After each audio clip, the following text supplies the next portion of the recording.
Avant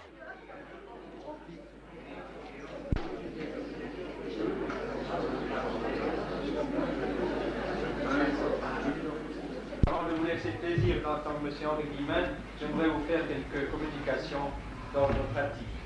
Tout d'abord, j'aimerais dire aux membres réguliers du Club 44 que jeudi prochain, comme ça a été indiqué, il n'y aura pas de séance en raison du concert qui a lieu à la salle de musique. Par contre, dans 15 jours aura lieu la conférence du professeur Jean Fourastier de Paris sur la révolution à l'Ouest, sur les nouvelles conditions économiques et sociales de notre époque. D'autre part, j'aimerais dire à tout le monde, en particulier aux dames, que ce qui avait été annoncé au début de décembre et qui devait durer jusqu'au 11 janvier, c'est-à-dire que les dames étaient les bienvenues dans les locaux du Club 44 tous les jours de la semaine et pouvaient donc utiliser également le restaurant, eh bien, je voudrais dire que ce régime d'exception, est prolongé désormais et qu'on peut donc utiliser les locaux tous les jours de la semaine, sauf le 28 et jour de fermeture. À l'exception, bien entendu, du jeudi soir à partir de 5 heures lorsqu'il y a une séance. Ceci dit, je laisse la parole à M. Niklaus qui va vous présenter M.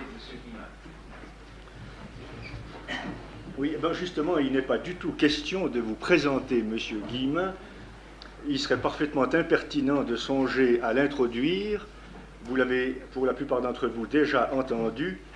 Et votre présence si nombreuse suffirait à nous rappeler d'ailleurs que ce n'est pas nécessaire. Plusieurs d'entre vous se souviennent d'avoir entendu M. Guillemin nous parler au Club 44 de Victor Hugo et en dernier lieu, je crois, de Verlaine.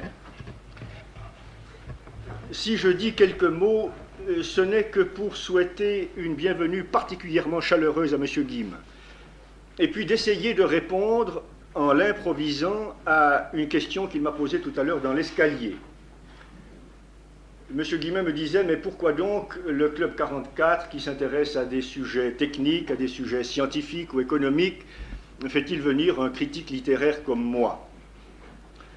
Eh bien, il me semble qu'on peut répondre, et c'est en tout cas pour ma part ce que je dirais, persuadé que vous me donnerez raison, que ce que nous trouvons chez M. Guillemin, ce sont des qualités qui se trouvent rarement associées dans le même homme.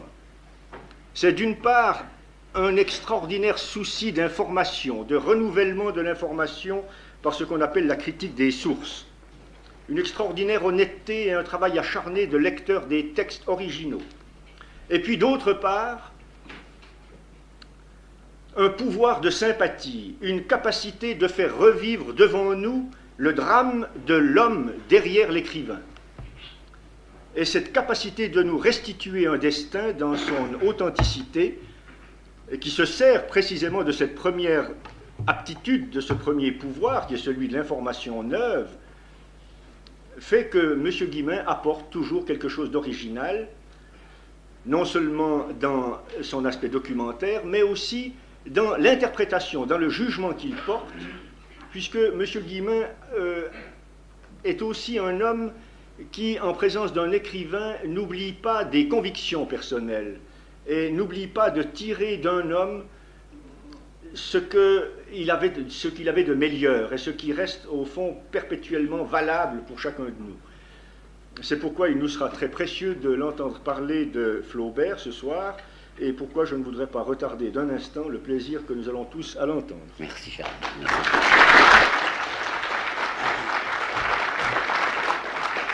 Mesdames, Messieurs, quand on dit Gustave Flaubert, ce qu'on voit, c'est un puissant bonhomme, à la fois chauve et chevelu, il était chauve par devant et chevelu par derrière, un vaste poitrail, des moustaches tombantes, une espèce d'allure de sicambre, comme on disait, ou de lion de mer. Mais ça, c'est le Flaubert des années illustres, après Madame Bovary. Or, il n'est pas devenu rapidement illustre. Un homme comme Victor Hugo était célèbre quand il avait déjà à peine 20 ans, Musset, 19 ans, Rimbaud, 16 ans, du moins dans les cafés littéraires de Paris, tandis que Flaubert, c'est à 36-37 ans que son nom s'est répandu. Le Flaubert d'avant, avant qu'il soit célèbre, adolescent, nous le connaissons très mal. On a des quantités de photographies du Flaubert célèbre, parce que la photo se répandait à partir de 1850, même un peu avant, Mais le Flaubert des années antérieures, on le voit à peine. Je connais de lui 2 dessins qui nous renseignent bien mal. Et cependant, je voudrais vous apporter tout de suite une citation qui nous montre qu'il y aurait quelque chose à savoir. Il écrit à sa maîtresse Louise Collet, dont nous reparlerons, « Le secret de tout ce qui vous étonne en moi est dans ce passé de ma vie intérieure que personne ne connaît. » Donc nous sommes avertis, il faudrait savoir un peu ce qui s'est passé dans cette vie intérieure d'adolescent pour comprendre quelque chose au personnage d'ensuite. Est-ce qu'il y a moyen?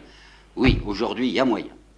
Premièrement, avec sa correspondance. Jusqu'en 1954, il y en avait déjà 9 volumes, dont un volume et demi, je crois bien, sur les années d'adolescence, c'était déjà pas mal. Et en 54, 4 volumes complémentaires ont paru, dont un demi ou 3/4 pour l'adolescence. Alors, masse de correspondance bien intéressante. Deuxièmement, et surtout, ce que l'on appelle ses œuvres de jeunesse, qui ont été publiées posthumes, après sa mort. Je sais bien qu'œuvre de jeunesse, c'est un mot qui a mauvaise mine, un mot quelquefois péjoratif. On se dit œuvre de jeunesse, c'est ce que le bonhomme n'avait pas publié lui-même, parce qu'il estimait qu'il n'était pas encore lui-même, précisément, qu'il n'avait pas encore acquis son identité. C'était ses gammes, c'était ses galops d'essai, c'était ses exercices, c'est de besogne pour professeur, mais c'est pas pour tout le monde.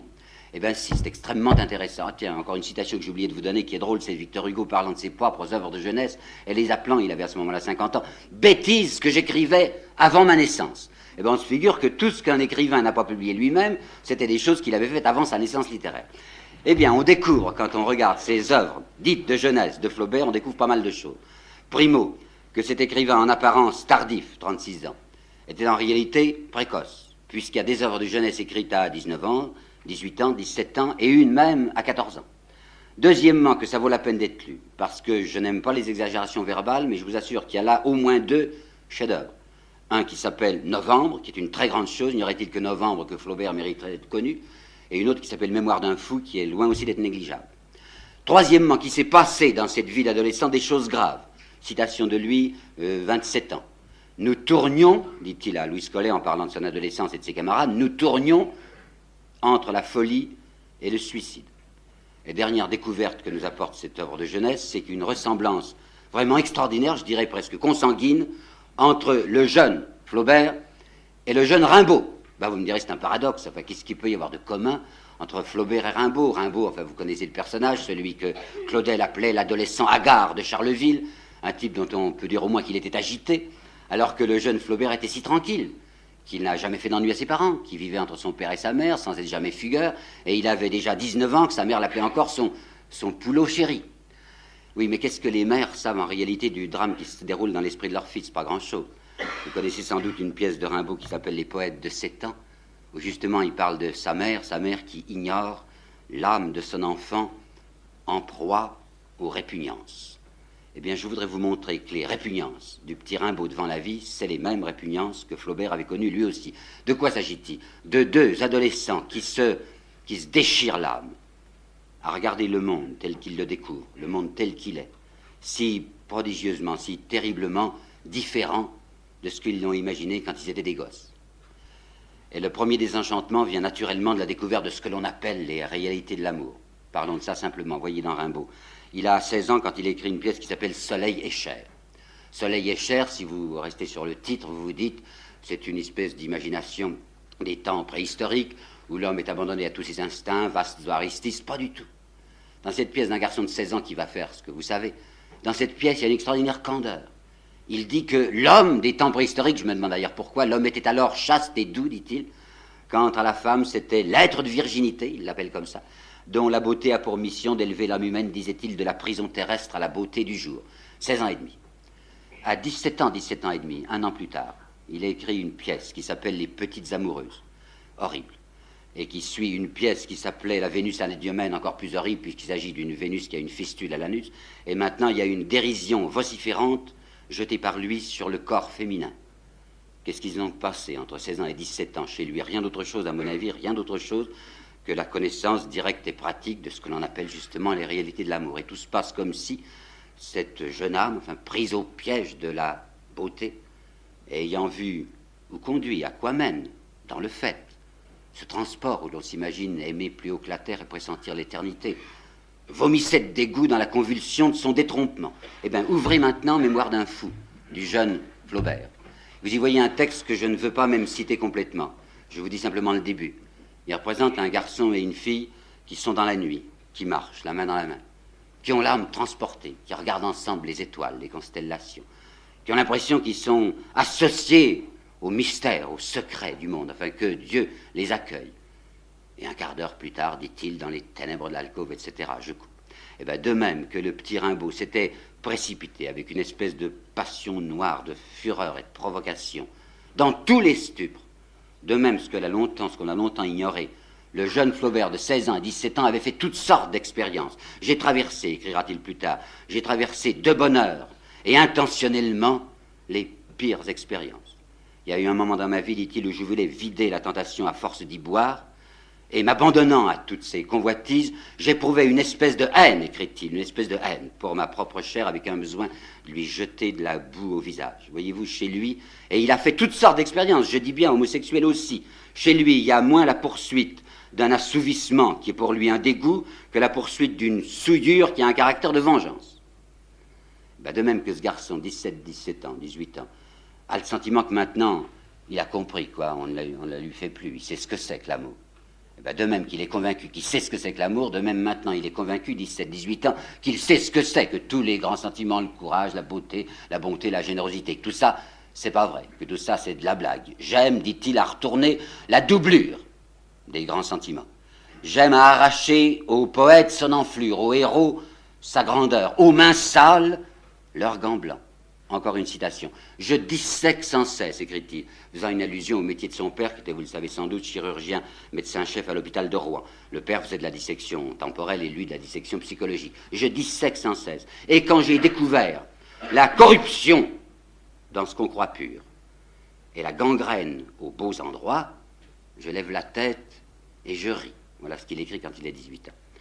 Son rire, vous comprenez ce que c'est un rire désespéré, quoi, un rire noir, le rire de quelqu'un, il le dit du reste, qui est amèrement convaincu du grotesque de l'existence. Et là, j'ai encore essayé de me mettre dans la tête une citation de lui pour vous peindre le personnage. Il a 21 ans lorsqu'il écrit ça. Quand je pense, écrit-il, quand je pense qu'on est, NAIT, net, qu'on est, qu'on meurt, qu'on se réjouit, qu'on s'afflige, qu'on travaille à toutes sortes de métiers, qu'on est très occupé et qu'on a des mines sérieuses, que c'est bête, bon Dieu, que c'est bête, écrit-il. Et si ce n'était que bête, mais c'est affreux.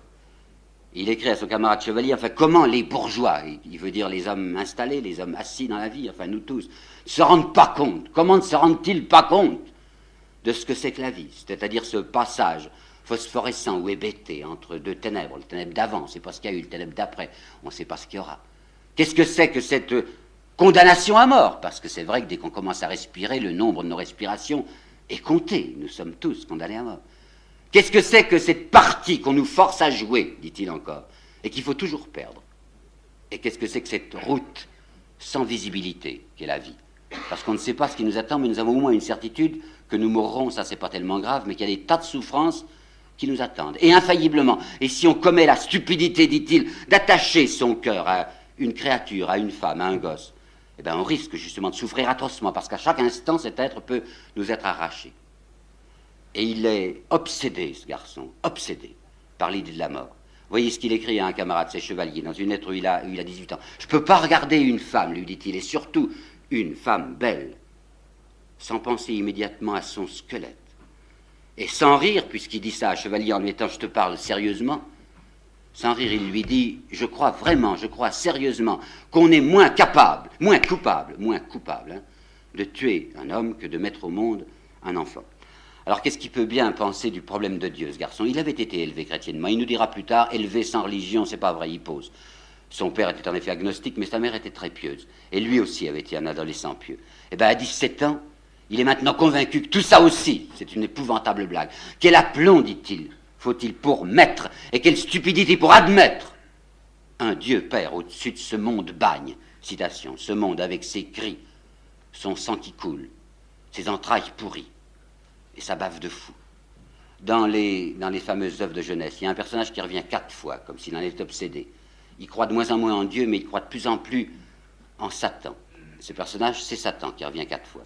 et en particulier dans un texte qu'on ne lit pas, on a tort, parce que c'est très intéressant comme premier dessin, comme premier crayon de sa tentation de Saint-Antoine. Ce texte s'appelle Smar, S-M-A-R-H, c'est le nom d'un ermite, et vous savez sans doute, dans la tentation de Saint-Antoine, c'est justement l'ermite Saint-Antoine. Et bien, à 18 ans, il avait inventé cet ermite Smar, qui est aussi dans un désert, puis il y a le démon qui s'amène, qui prend Smar par les cheveux, qui le dresse au-dessus du globe pour lui donner une espèce de perspective cavalière, et le démon dit à Smar, « Écoute bien, fais attention, prête l'oreille, écoute. Écoute le bruit qui sort de la terre. Tu n'entendras qu'un cri, lui dit le démon, qu'un cri de souffrance.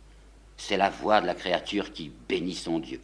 Et pour que rien ne manque à cette ressemblance extraordinaire de Rimbaud et de Verlaine, de Rimbaud et de Flaubert, savez-vous que Flaubert a écrit un texte qui s'appelle Voyage en enfer, qui est l'authentique prélude de la saison en enfer de l'autre.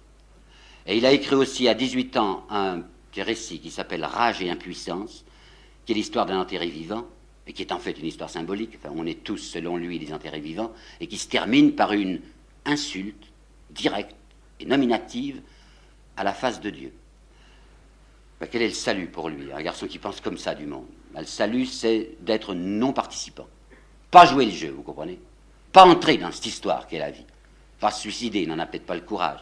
Mais du moins pas jouer le jeu, à savoir, pas prendre d'état, pas prendre de situation, pas prendre de métier, quoi. Et puis surtout, ne pas se marier, aimer personne et pas d'enfant. S'enfermer dans l'art, écrit-il, dans l'art, qui est son salut, et compter pour rien tout le reste. Bon, ben ça, ce que je viens de vous expliquer, c'est ces idées théoriques dont il parle à personne, ça fait 2 ou 3 camarades. Théoriques. Mais ce garçon, il est dans un certain milieu.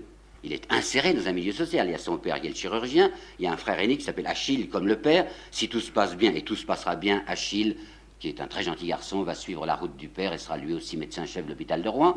Il y a à côté une sœur très gentille qui s'appelle Caroline, puis il y a ce Gustave là au milieu. Son père ne le bouscule pas. Quand son père lui demande « Qu'est-ce que tu veux faire ?», il dit « Je veux être écrivain ». Écrivain, c'est pas sérieux. Enfin, son père doit lui dire « Mais il y en a des tas de jeunes gens de province qui croient comme toi, qui ont du talent. Enfin, il faut prendre un état, un métier, une situation. » Il ne veut pas. Son père le bouscule si peu que faites attention aux dates. Je sais bien que j'ai la manie des dates, mais ça nous apprend pas mal de choses. Ce garçon passe au Bachot au mois d'août 1840, vous y êtes, août 40, et c'est seulement le 10 novembre 41, donc plus d'un an plus tard, 10 novembre 41, que son père obtient enfin de lui, qui se décide à faire son droit, comme on dit. Parce que ça n'engage pas à grand-chose, son père lui a fait ton droit à Paris, puis tu verras. Le voilà qui part pour Paris, en novembre 41, il prend une première inscription, mais il écrit beaucoup de lettres à sa sœur, Caroline, sa sœur qui a peut-être l'imprudence d'aller montrer, ou du moins d'en parler aux parents, et dans ses lettres à sa sœur, il dit « Je vais rien fiche à Paris, naturellement, puisque je ne veux pas prendre de métier, d'ailleurs papa est assez riche pour m'entretenir, et puis je ne m'occupe que de ma littérature. Le droit, 0. » Je convaincrai bien, finit-il par dire, mon père de ma propre incapacité, inaptitude congénitale à être un avocat ou être un magistrat. Lorsqu'il revient aux vacances de Noël, son père lui parle sérieusement et lui dit « Enfin, c'est pas sérieux, je te paye tes études à Paris, il faut que tu travailles. » Je ne sais pas ce que va répondre Gustave Flaubert, mais il a été gêné par cette espèce de mise en demeure affectueuse de son père.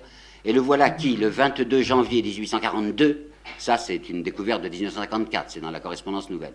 Le 22 janvier 1942, il écrit, comme Rimbaud, dois-je dire, à un de ses anciens professeurs. Peut-être que vous vous rappelez, vous vous souvenez que Rimbaud avait un professeur ami, qui était devenu son copain, pour ainsi dire. Il s'appelait Isambard, c'est un professeur très jeune, pensez il avait 21 ans lorsque Rimbaud avait 16 ans, et Rimbaud lui écrivait des lettres comme si c'était un copain.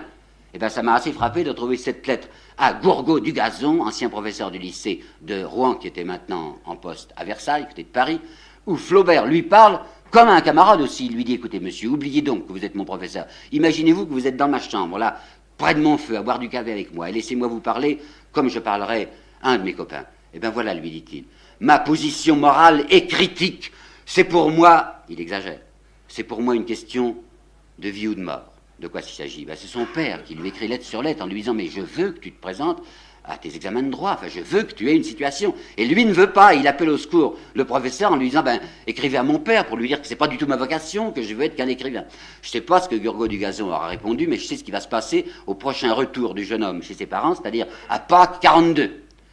Cette fois, je vous parlais il y a un instant de mise en demeure, c'est pire. Son père le met au pied du mur.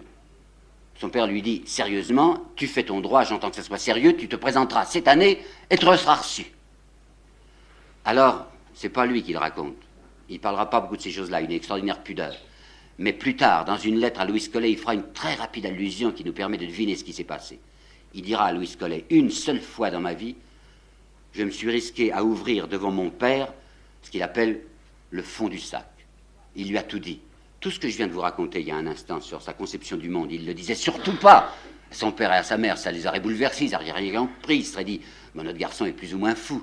Et maintenant, parce que son père l'a pris quoi à la gorge, gentiment, il lui a dit, tu dois travailler, tu dois réussir, alors il lui a tout raconté, ce que je viens de vous dire. Et vous imaginez le coup que ça a fait à ce père, qui ne se doutait absolument pas de ce tumulte qui se développait dans la pensée de son garçon. Et ce qui est arrivé, il le dit aussi dans cette lettre à Louis Collet, le seul résultat de ma confiance, enfin de la confiance que j'ai faite à mon père, c'est que tout à coup, je l'ai vu pleurer. Eh bien, vous savez, il pleurait pas facilement, le chirurgien, le médecin-chef. C'était un homme froid, boutonné, enfin, qui était très tendre, mais qui le cachait. Un homme avec une armure, avec une cuirasse. Et c'est un coup terrible pour son garçon, qui aimait beaucoup son père. Un cœur grand et bon, dira-t-il, quand il est mort. De le voir pleurer à cause de lui. Voilà la récompense de toutes les douceurs, les tendresses, les gentillesses que ce père a eu pour lui. Ce père, enfin, a porté dans ses bras autrefois ce tout petit enfant, et maintenant que c'est plus un enfant, il le fait pleurer. Il n'accepte pas ça, Flaubert. C'est un coup terrible pour lui. N'importe quoi, mais pourvu que papa ne pleure pas. N'importe quoi, ben, il va céder. Il accepte de faire ce que son père veut qu'il fasse. Il accepte de s'insérer dans le monde. Il accepte d'être peut-être un avocat ou un magistrat. Et ça va très loin, pensez. Étant donné ce qu'il pensait, ce que je vous ai expliqué, ça va très loin. Quand il accusait les bourgeois, autrefois, comme il disait, quels êtres, mon Dieu, quelle sérénité, comme ils pensent peu à ce qui nous tourmente. Il se dit qu'après tout, maintenant, les bourgeois, son père, le père de Chevalier, le père de ses autres camarades, c'est peut-être eux qui avaient raison. Peut-être après tout que tous les jeunes gens, enfin que nous tous, nous traversons un moment comme ça, de révolte, d'écœurement devant la vie. Puis on s'y fait, enfin, ça glisse sur nous, on se sclérose, on se rend plus compte que c'est affreux. Peut-être que la solution, c'est ça, c'est de fermer les yeux. Penser, va-t-il écrire, penser, c'est le moyen de souffrir. Alors ces bourgeois dont il s'est moqué, mais il se demande si maintenant, après tout, ce ne sont pas des sages. Ce sont gens qui n'y pensent plus. Et pour ne pas souffrir, eh bien justement, il faut ni plus penser, il faut venir à bout de son âme. Pendant un certain nombre de mois, et pendant, à mon avis, 2 ans, on a devant nous un Flaubert qu'on connaît très peu, mais je suis sûr de ne pas me tromper. Un Flaubert qui va s'acharner à venir à bout de son âme, qui va essayer d'être, quoi, une âme morte. On vit très bien avec une âme morte. Et j'ai même l'impression que les âmes mortes font les bons vivants. Eh bien, si rien n'était arrivé, il n'y aurait pas eu de Gustave Flaubert écrivain. Il n'y aurait jamais eu de Gustave Flaubert écrivant ni Salammbô, ni éducation sentimentale. Il y aurait eu un Flaubert bien sage, bien gentil, un magistrat, décoré, honoré, père de famille, et qui, à 50 ans, peut-être découvrant au fond de quelques vieilles malles des papiers avec des titres invraisemblables comme Mémoire d'un fou, Smart ou Novembre, aurait jeté tout ça au feu comme autant de péchés de jeunesse. Mais quelque chose va arriver. Ça se situe en janvier, je ne sais pas le jour, en janvier 44, il a donc 23 ans. Il était de nouveau revenu de Paris pour passer les vacances de Pâques et les vacances de Noël et de Nouvel An avec ses parents. Il allait repartir pour Paris. Il faisait une balade en cabriolet avec son frère, Achille, le futur médecin, qui du reste était médecin déjà à cette époque-là. C'était lui qui conduisait, il était gai, ils étaient très en train, il tenait les rênes. Quand Achille nous raconte, tout à coup, mon frère a été renversé au fond du cabriolet comme par une main qui se serait appuyée sur son front. Il est tombé au fond du cabriolet, il avait perdu connaissance, il était convulsif, il tremblait et il bavait. Alors on a parlé d'épilepsie, vous savez, des médecins ont essayé de travailler sur ce cas, on nous a dit que c'était une artérite cérébrale spécifique, je vous cite ça sans savoir trop ce que ça veut dire, mais on m'a expliqué que toutes les fois qu'on dit spécifique, ça veut dire syphilitique. C'était un résultat de toute l'expérience qu'il avait fait. Enfin, toujours est-il qu'il est là au fond de sa voiture, ayant perdu connaissance, on le ramène à la maison, son père est épouvanté, il n'a évidemment pas repris connaissance encore, on fait venir d'autres médecins, enfin un très grand malade. Il va souffrir pendant des semaines, avec des crises qui reviennent d'abord tous les 48 heures, puis tous les 5 jours, puis toutes les semaines. Enfin, les crises s'espacent, mais les médecins eux-mêmes disent que sa vie est toujours en péril. Alors, plus question de le renvoyer à Paris. Ses parents ne vont plus le tourmenter pour faire son droit et passer ses examens. Il s'agit maintenant de le soigner, de le guérir si on peut. Et lui, qui souffre beaucoup, qui au début a cru qu'il était victime d'une malédiction, se dit maintenant que ce qui lui est arrivé est peut-être au fond une bénédiction.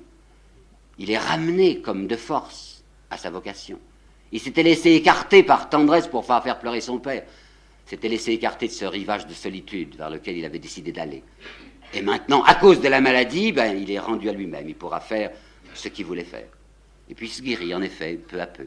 Mais comme s'il fallait que le sort le confirmât dans son dégoût, dans son horreur de la vie, voilà que 2 deuils s'abattent sur lui, coup sur coup, et assez terrible. Son père, qui meurt le 15 janvier 46, sa sœur Caroline, qu'il aimait beaucoup, qui était un vrai copain pour lui, et qui meurt le 20 mars 46. Dès lors, dans cette maison, puisqu'Achille est déjà marié, dans cette maison du bord de l'eau, là, à Croisset, dans ce fameux pavillon de Croisset, il n'y a plus que Gustave Flaubert qui vit avec sa vieille maman, une maman toujours terrifiée, à l'idée que peut-être il aura une nouvelle crise, que peut-être il va y passer, il le voit toujours plus malade qu'il n'est. Il ne la quittera pas pendant 26 ans, et quand elle mourra en avril 72, lui-même n'aura plus que 8 ans à vivre.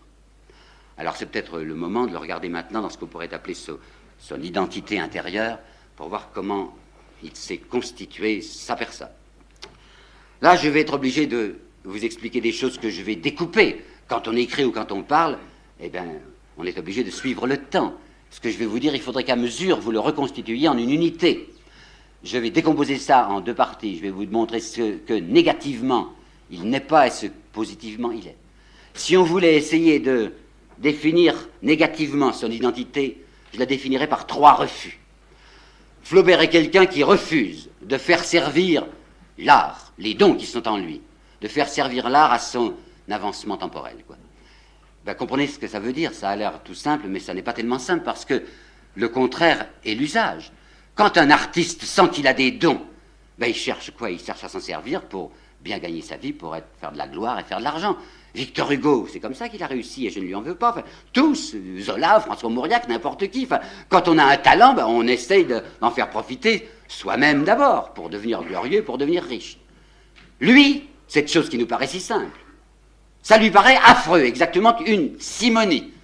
Si j'ai un pouvoir artistique, dit-il, c'est certainement pas pour m'en servir pour mon avancement. Voilà qui écrit des choses comme celle-ci.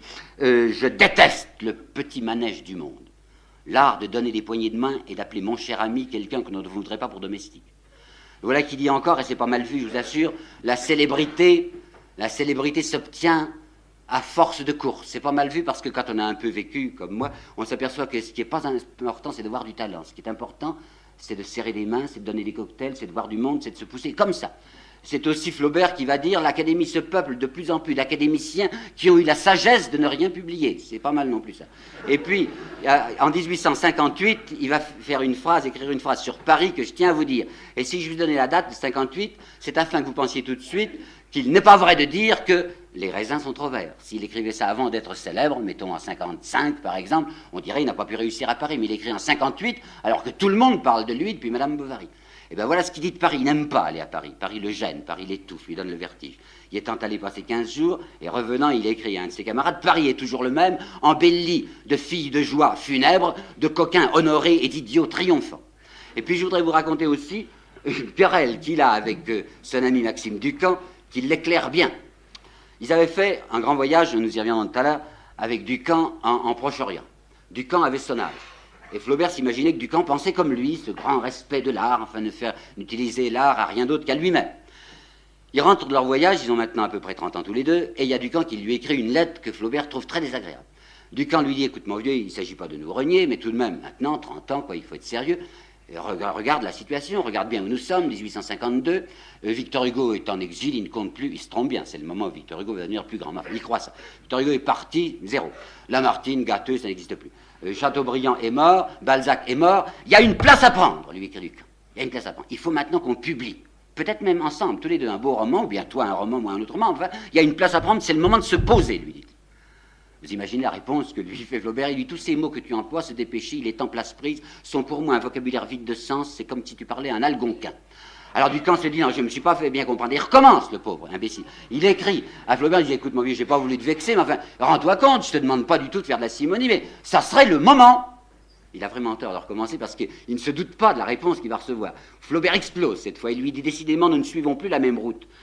Toi, tu vises le port, et moi la haute mer, si j'y fais naufrage, je te dispense du deuil. » Alors Ducamp va secouer les oreilles en se disant il est fou, il conduira très bien sa petite barque personnelle, puisqu'il la fera aborder en 1880 à l'Institut, la Quai Conti, juste un saut à faire pour entrer à l'Académie française. C'est l'année même où Flaubert mourra, pas académicien du tout, gros gens comme devant, mais fidèle à une certaine phrase qu'il avait prononcée, les honneurs déshonorent. Bon, alors vous y êtes. Premier refus, donc refus de faire servir l'art à son avancement. Deuxième refus, refus de faire servir l'art à un épanchement personnel. Il ne veut pas que l'artiste se prenne lui-même pour objet. Il dit l'art n'est pas un narcissisme. Il écrit ça à sa petite amie Louise Collet, l'art ne doit pas être un déversoir à passion. Il ajoute ceci qui est pas mal du tout, il lui dit n'importe qui, vous entendez bien, n'importe qui, même qui n'aurait pas de talent, n'importe qui pourrait faire un livre splendide, n'importe qui, rien qu'en racontant sa vie. Mais alors là, pour de bon, sans tricher, sans rien dissimuler. Personne ne le fait, personne ne le fera jamais, on ne peut pas le faire, dit-il. Pourquoi on ne peut pas? D'abord parce que quand on est inséré dans le monde, et tout le monde l'est plus ou moins, on a à respecter des susceptibilités, enfin on a une femme quelquefois, on a une mère aussi, on a peut-être des enfants, donc impossible de tout dire, parce que ça ferait rougir autour de nous. Et puis deuxièmement, quand on essaye de se prendre soi-même comme objet, eh ben on se déforme, on prend la pose, on pose, alors on n'est pas soi-même exactement celui qu'on voudrait décrire, il y a deux personnages, alors impossibilité de se saisir. Et il ajoute ceci qui me paraît également bien pensé, la parole, écrite ou parlée, la parole est un laminoir qui allonge toujours les sentiments. Involontairement, quand on se prend soi-même pour objet, quand on parle de soi, on en remet toujours, dans le bien ou dans le mal. On en rajoute dans le mal pour faire plus cynique, ou on en rajoute dans le bien enfin, pour se faire plus honorable. Alors il n'y a pas moyen. Et quand, dit-il, et quand ce menteur, celui qui parle de lui, est par surcroît un marchand, c'est-à-dire qui vend cette littérature personnelle, alors c'est complet. Et je sais très bien qui y vise. La phrase est de 1855, et c'était le moment où George Sand publiait en feuilleton dans le journal La Presse l'histoire de ma vie. Premier refus, c'était donc, vous avez vu, refus de faire servir l'art à son avancement. Deuxième refus de faire servir l'art à un déversoir à passion. Troisième refus, toujours la même idée, refus de faire servir l'art à une démonstration. Pas de roman à thèse. Il ne faut pas écrire avec une arrière-pensée philosophique. Et disant ça, il se condamne dans ses œuvres de jeunesse, parce que toutes celles que je vous ai dit tout à l'heure, les Smart, les Mémoires d'un fou, etc., les Novans, c'était pour démontrer quelque chose. Quoi? Eh bien, la philosophie que je vous ai décrite tout à l'heure, c'était pour expliquer aux gens que cette vie est une ordure et qu'il ne faut surtout pas jouer son rôle. Eh bien, maintenant, il a changé. Il ne veut plus que l'art serve à une certaine démonstration, parce que lui-même, au fond, a changé. Et il a changé à cause de sa maladie. Il a été... C'est un de ces immobiles dont parle Claudel. C'est un beau texte que Claudel écrivait, je crois, en 1932 à propos des malades de Berck-Plage, les tuberculeux osseux, vous savez. Claudel disait, ce sont des invités à l'attention. Ils sont invités à l'attention parce qu'il faut qu'ils ne parlent pas. Et quand on ne parle pas, quand on est immobile, on a le temps de regarder, de réfléchir. Eh bien, lui a été longtemps cet invité à l'attention, et la preuve qu'il a changé, la voici. Vous vous rappelez, il y a un instant, je vous disais qu'il retournait la doublure des grands sentiments, qu'il s'expliquait, enfin qu'il se persuadait qu'il n'y avait là-dedans que du prix. Et voilà une phrase de lui, écrite en 1847, où il dit « J'aime toujours à découvrir les vilains fonds sous les belles apparences. » Ça, nous le savons. Mais voilà le nouveau. Mais il arrive aussi souvent, écrit-il, que l'on découvre, là où on s'y attendait le moins, des mines irrévélées de dévouement et de pureté. Et bien ça ne ressemble pas à ce qu'il était il y a quelque temps. Et puis maintenant, il s'est pris d'une espèce de passion pour quelqu'un qui nous étonne vraiment chez lui, lui qui est au fond un romantique, pour ce vieux Boileau, vous savez, poussiéreux et perrucard. Boileau l'excite maintenant, à cause d'une certaine phrase que nous avons tous appris par cœur, enfin, et répété, parce que c'est dans l'art poétique et qu'on apprenait ça dans nos classes, rien n'est beau que le vrai seul est aimable, vous savez. Mais lui maintenant, quand il dit, pesant chaque syllabe, quand il dit, rien n'est beau que le vrai, ben ça l'atteint en plein cœur. Et il le répète avec une espèce de passion. Oui, rien n'est beau que le vrai. Et c'est ça qui nous amène au deuxième aspect. Je viens de vous montrer négativement ce qu'il est par trois refus. Et qu'est-ce qu'il est positivement? Il est celui qui a décidé de vouer sa vie au beau, justement. Et au beau vrai. À la beauté par la vérité. Et il y a un instant, enfin il y a quelques semaines ou il y a quelques mois, il disait qu'il fallait s'enfermer dans l'art et ne compter pour rien tout le reste parce qu'il fallait offrir le moins de prise possible à l'ennemi. C'était une fuite qu'il envisageait maintenant. C'est pas tellement une fuite devant la vie. Parce qu'il a réfléchi, parce qu'il a regardé, parce qu'il s'est aperçu que dans cette vie même horrible, hideuse, telle qu'il l'a représentée autrefois, il y a des bonheurs tout de même. D'autant plus poignants peut-être qu'ils peuvent nous être à chaque seconde arrachés, mais de vrais bonheurs. Et en particulier, il a près de lui sa petite nièce, la fille de Caroline, sa sœur, qui s'appelle elle-même Caroline, et qu'il appelle Caroline II. Mais il l'aime comme si c'était son enfant, et il aurait bien voulu avoir un enfant. Il sait maintenant qu'il se prive de quantité de choses en étant cet homme solitaire qu'il a décidé d'être. Ben c'est entendu, il se privera. Parce que, je le répète, c'est moins une fuite qu'une appartenance, c'est le sentiment d'une vocation. Je veux faire, écrit-il dans une lettre à Louise Collet. Et vous savez, dont Louise Collet, il pose pas, quoi. C'est sa maîtresse, c'est sa copine aussi. Il n'essaye pas de se mettre sur un piédestal. Je veux faire de ma vie une espèce de colonne nue pour y mettre tout en haut une flamme. son camarade Chevalier, à qui il écrivait ces quantités de lettres dont je vous apportais des citations tout à l'heure, part en 1847, comme substitut du procureur en Corse. Lui, vous voyez, il va jouer le jeu du monde, puisqu'il va être un magistrat. Alors Flaubert lui écrit une très gentille lettre. Il lui dit, mon vieux Chevalier, je t'en veux pas du tout, on n'a pas tous la vocation, c'est très bien, fais ta carrière, et tu me retrouveras peut-être dans 10 ans, un magistrat et considérable. Eh bien, c'est très bien, mais je te fiche mon billet, que si tu ne reviens que dans 10 ans, tu me retrouveras à la même table et penché sur les mêmes papiers. Il lui écrit ça en 47. Eh bien, supposons, j'en sais rien, que Chevalier ne soit revenu qu'en 57, c'était vrai. Il le trouvera au même endroit, à sa table, penché sur d'autres papiers qui, cette fois, s'appellent Salammbô. Supposez qu'il ne revienne que 20 ans après, 67.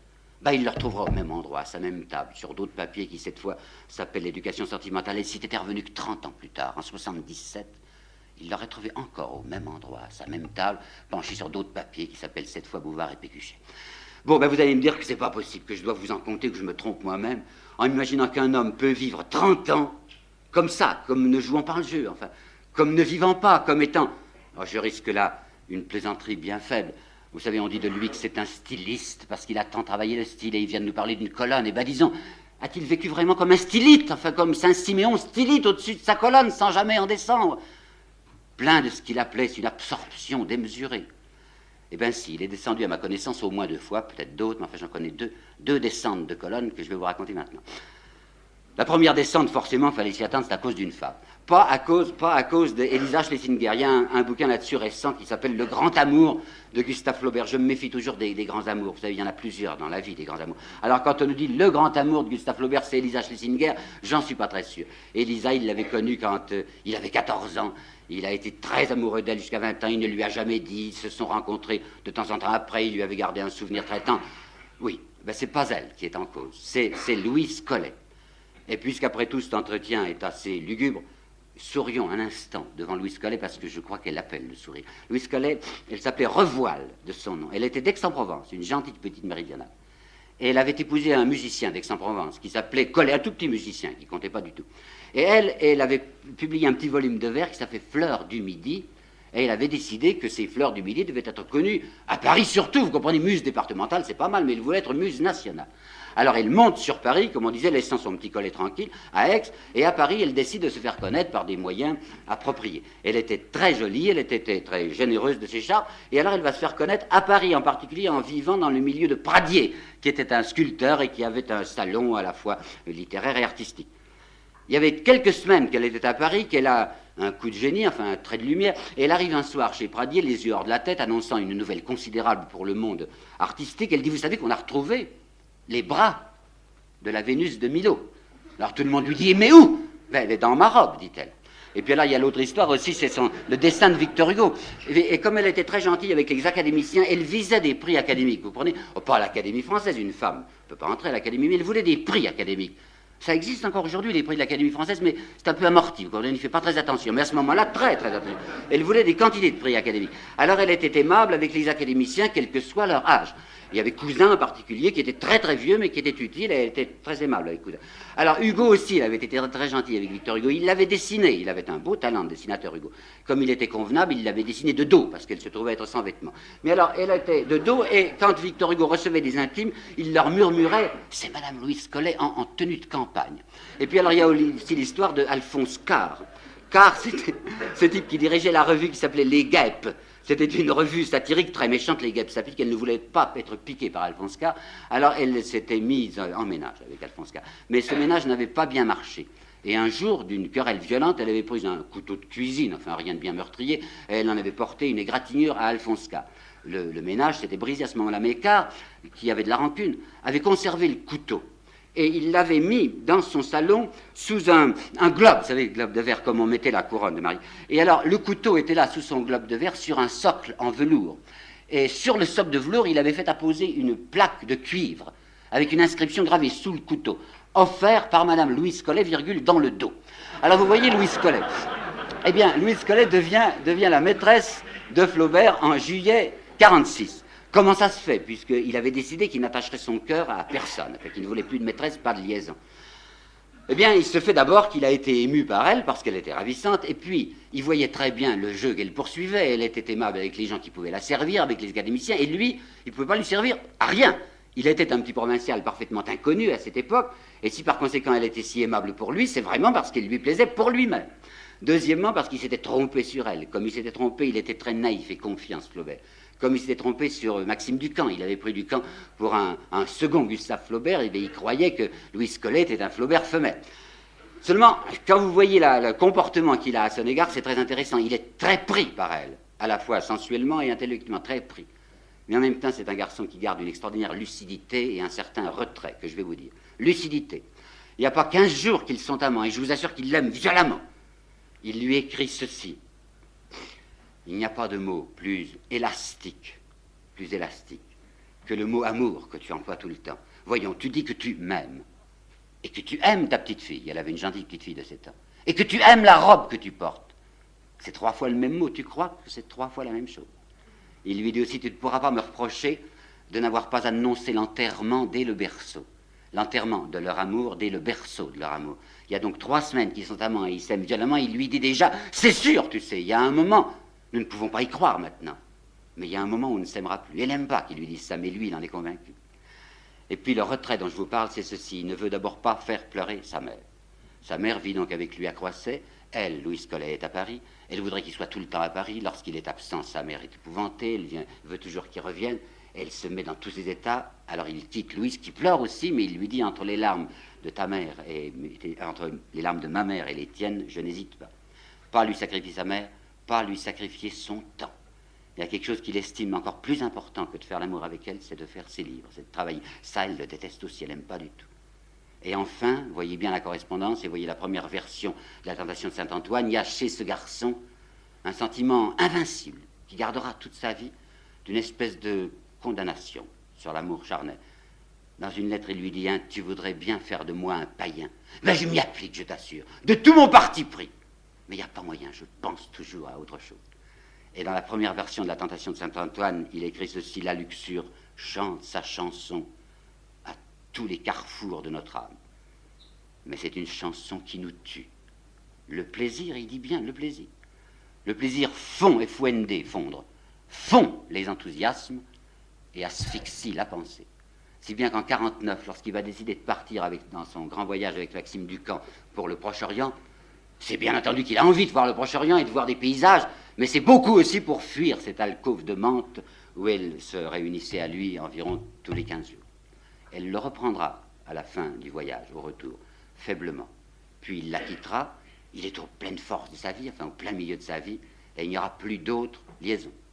Son médecin lui persuadera bien que sa vie est anti-hygiénique et qu'il faut qu'il aille faire de temps en temps à Paris des cures que nous appellerons érotico-médicinales, mais aucune liaison, absolument aucune liaison dans cette vie. À ce point que George Sand, qui est sa camarade, s'en agace.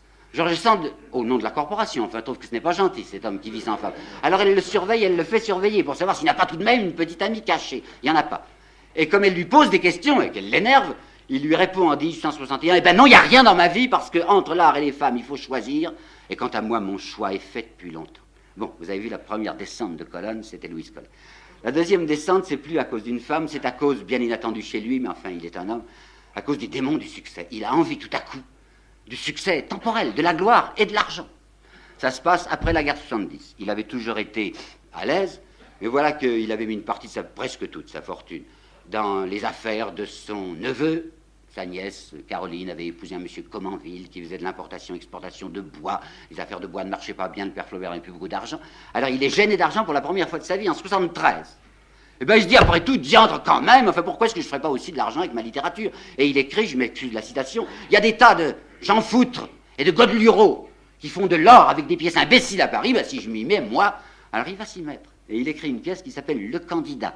C'est une satire des mœurs politiques. Nous sommes sous l'ordre moral, il y a MacMahon, je vous assure qu'il y a un beau sujet sur le candidat. Seulement quand on réfléchit à ce titre, on s'aperçoit qu'involontairement, c'est lui le candidat. Il est en train de faire ce qu'il avait décidé qu'il ne ferait jamais. Il tire des sonnettes, il donne des poignées de main, il appelle mon cher ami des gens dont on ne voudrait pas pour domestique. Enfin, il fait le contraire de ce qu'il avait annoncé qu'il ferait. Sa pièce est jouée le 12 mars 1874 et c'est un four.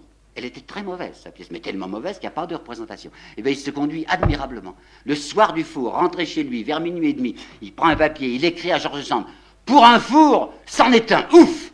Ouf, écrit-il, j'éprouve comme un sentiment de délivrance. Voyez-vous, il était de ces privilégiés auxquels il n'est pas accordé d'être un médiocre.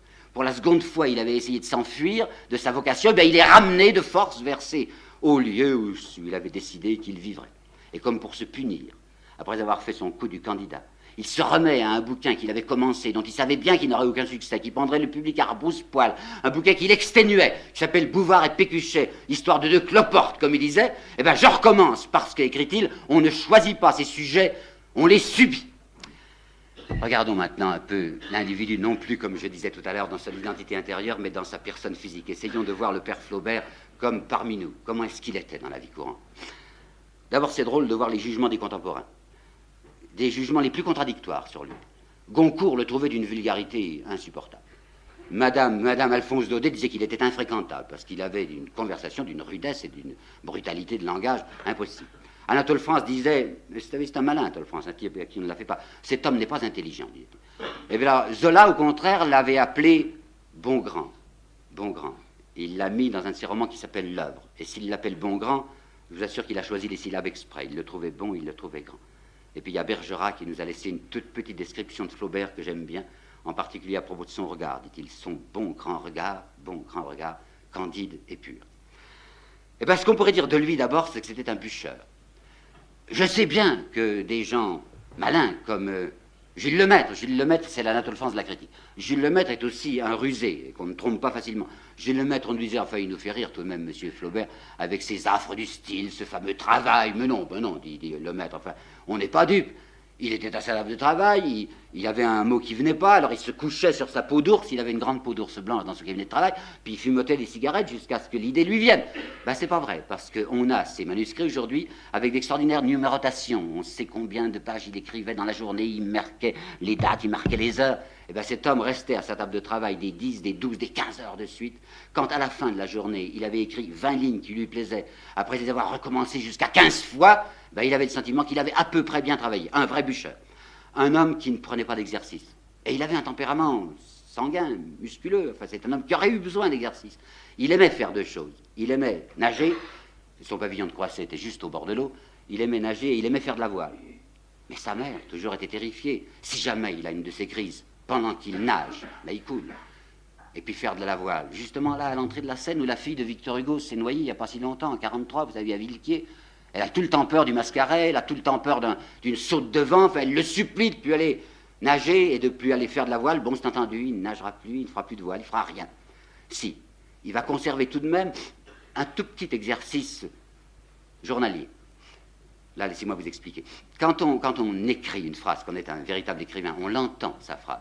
Je me rappelle toujours que Claudel, qui était assez mystificateur, la première fois que je l'avais vu, c'était à Brangue en septembre 1942, il m'avait dit une de ces phrases dont il avait le secret qui vous laissait ahuri. Il me disait, Guillemin, faites attention au bruit que vous faites en écrivant. J'avais pensé que mon stylo grinçait. Alors il m'avait dit, pauvre imbécile, enfin pas comme ça, mais il fait comprendre que j'étais idiot. Ça veut dire que quand vous écrivez une phrase, vous faites un bruit. Parce que les phrases, c'est des mots, et que les mots, c'est des syllabes, c'est des sons. Par conséquent, quand vous écrivez une phrase, écoutez-la dans votre oreille pour voir s'il n'y a pas de heurte, s'il n'y a pas de hiatus. Enfin, écoutez, chantez votre phrase. Et tous les écrivains se murmurent leurs phrases. J'ai vu travailler Mauriac. Mauriac, dès qu'il a fait une phrase, il se la ronronne comme ça. Puis il y en a d'autres qui ronronnent même pas, qui n'ont pas besoin de murmure, qui l'entendent, quoi. Lui, Flaubert, comme il ne prenait pas d'exercice, pour prendre de l'exercice, il ne se contentait pas de les murmurer, il les rugissait, vous comprenez ces phrases, parce que c'était un petit travail. Alors là, il faisait passer l'épreuve, comme il disait, l'épreuve du gueuloir. Je m'excuse, c'est lui qui disait ça. Alors, ces phrases, une fois qu'il les avait bien écrites, il les lisait fort, très fort, et comme le pavillon de Croisset où il travaillait était en bordure de la Seine, juste séparé par le chemin de halage. Il y avait le samedi et dimanche des tas de familles qui venaient là, on roulait les poussettes, et puis les gens s'arrêtaient parce qu'on entendait sortir des rugissements de gorilles de ce pavillon. Bon. Et puis il fumait trop, que j'en ai le bec avarié, disait-il. Le bec avarié. Il buvait beaucoup trop de café, si bien qu'il ne dormait plus, et à la fin de sa vie, il allait d'insomnie en insomnie. Il disait que quand il posait la tête sur son oreiller, il entendait ses phrases, les phrases qu'il a fait dans la journée, rouler dans sa tête comme des chars romains sur des pavés. Bon, un bûcheur. Deuxièmement, sous son aspect brutal, un homme tendre. Preuve. Je vais vous apporter d'abord un texte qui est sourdement autobiographique et qui est dans la première version de l'éducation sentimentale. Dans cette première version, il y a un personnage qui s'appelle Henri. Ce personnage est un étudiant venu de province, de Rouen peut-être, qui vient s'installer à Paris, comme Flaubert s'était installé à Paris en novembre 1941. Sa mère est venue accompagner l'étudiant pour l'installer, justement, pour voir s'il est bien au chaud, si la pension est convenable, si la logeuse n'est pas une mauvaise femme. Enfin, elle l'a installée, puis elle va repartir. Alors, la petite phrase que je vais vous dire, qui me paraît être un souvenir direct, c'est Henri quittant sa mère lorsque sa mère, au bureau des messageries, il n'y avait pas de train à ce moment-là, elle prenait la diligence, repart pour Rouen. Ils sont donc là. Il y a la diligence toute prête, il y a Henri et sa mère, puis il y a des gens qui vont prendre une autre diligence.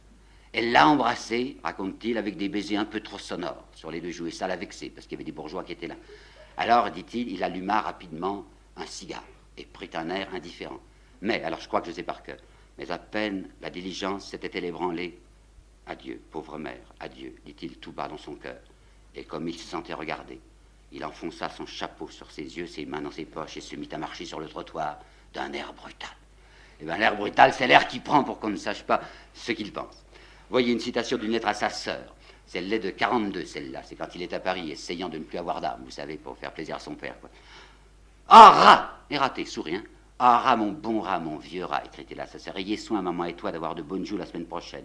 Je grille de monter dans la diligence. Je me vois déjà arrivant à Rouen, montant l'escalier 4 à 4, gueulant et vous embrassant. Et puis il y a le temps qui va passer avec sa petite Caroline II, ça, la fille de Caroline I, à qui était destinée cette lettre. Il protégeait son temps, vous savez, plus que quelque chose.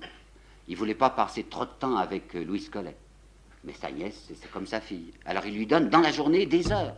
Et lui qui est totalement incroyant, sans un sourire, et avec la figure la plus grave possible, il lui fait réciter ses leçons de catéchisme.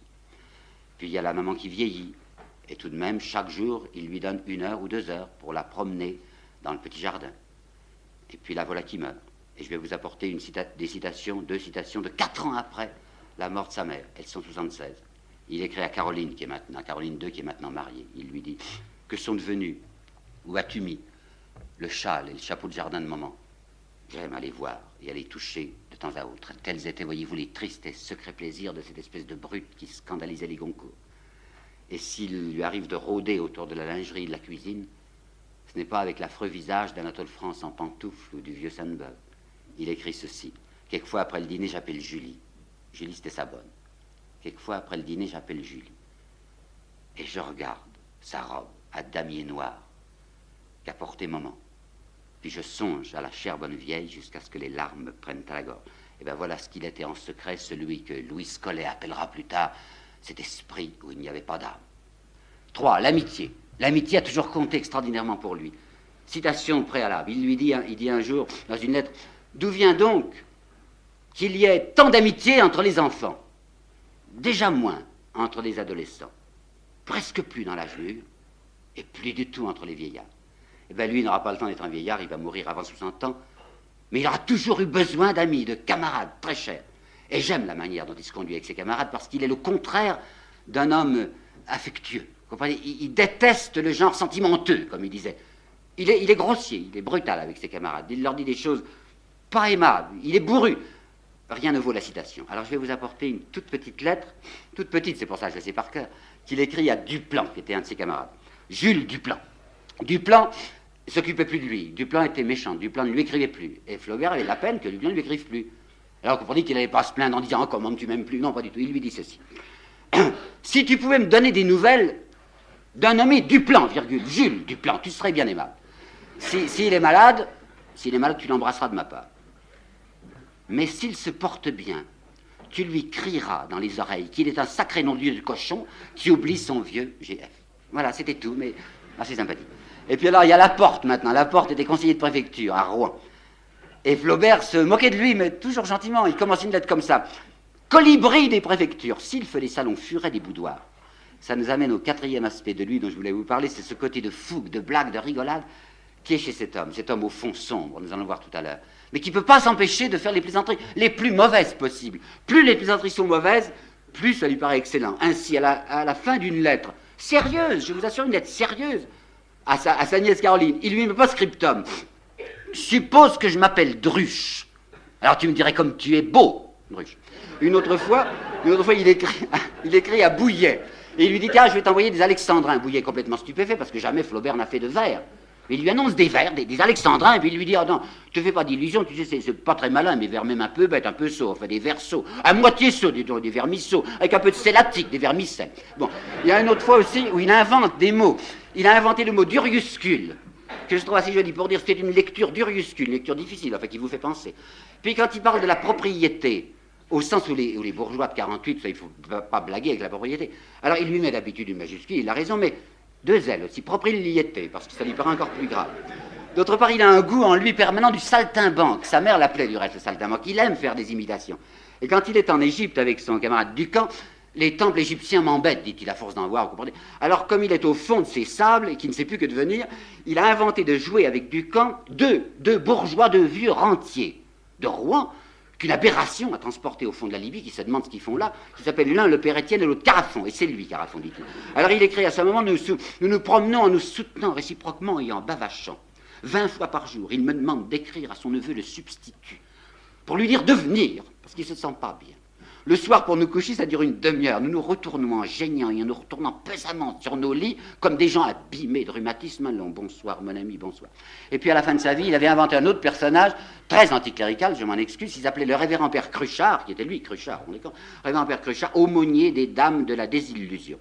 Enfin, j'ai essayé de me mettre par cœur dans la tête 3-4 citations de lettres où brusquement, au détour d'une phrase, il vous dit des choses inattendues. Ceci, par exemple, encore à la nièce. Je suis revenu hier soir de Rouen par le bateau. Il habitait le quartier résidentiel, vous savez, Croisset. Alors on pouvait y aller soit par la route, soit par l'eau. Je suis revenu par le bateau, avec l'élite, l'apostrophe, et L-U-I-T-E. Vous avez compris, c'est l'élite. Mais quand on est vraiment distingué, il y a une espèce de pincement des lèvres. Vous savez, l'élite. Je suis revenu avec l'élite. J'ai fait la conversation. J'ai été charmant, point. C'était infect. Et puis alors, il y avait encore une autre lettre, c'est à Bouillet, où il dit ce soir sur la rivière, les poissons sur la rivière. Les poissons sautaient avec des folâtreries incroyables. T'aurais dit des bourgeois invités à prendre le thé à la préfecture. Puis il y a une lettre de 77. 77, il est parti. Sa mère est morte, alors il a accepté d'aller tout de même. Oh, je suis un peu long. Il a accepté, on m'avait dit 1 heure, ça va dépasser un petit peu. Ça ne fait rien. Bon, alors, il est allé en Suisse. Son médecin lui avait dit que ça lui ferait du bien, il est allé au Rigi. Tout le monde allait au Rigi à ce moment-là. Vous vous rappelez, Tartarin sur les Alpes. Enfin, il est au Rigi. Il s'ennuie à périr au Rigi. C'est une lettre à Tourguenieff de 77. Il dit que ces gens du Rigi sont intolérables. Pas les Suisses, naturellement, mais les touristes. Vous comprenez, les touristes. Intolérables, dit-il. Alors, écrit-il à Tourguenieff, figure-toi, lui dit-il, qu'hier, par humanité et besoin d'expansion, j'ai été tenté d'embrasser 3 veaux que j'avais rencontrés dans un pâturage. Et enfin, il y a la lettre du chien que j'ai beaucoup aimée. Je m'ennuie tellement en chemin de fer, écrit-il, qu'au bout d'un quart d'heure, je hurle d'ennui en bâillant. Les gens du compartiment voisin croient que c'est un chien oublié, pas du tout. C'est M. Flaubert qui soupire. Eh bien, il s'assombrit peu à peu. À partir de 70, ça ne va plus beaucoup. Cet homme ne rit plus guère. D'abord parce que des deuils sont venus coup sur coup. Il y a sa mère qui est morte, il y a le cher Théophile Gautier, il y a Georges Sand, il y a Duplan, il y a Laporte, en fait tout ça meurt ou l'abandonne. Et il ne va même plus à ces dîners d'hommes de lettres qu'on appelait les dîners Magny, dont les Goncourt nous parlent beaucoup, parce que, dit-il, on y a intercalé des binettes odieuses. Et j'entre de plus en plus, ça c'est une de ces créations que j'aime pas mal, dans un état d'insupportation à l'égard du monde. Il écrit à son neveu Commanville aussi, avec mon joli petit tempérament nerveux, tout ce qui me touche me pénètre, voilà le vrai.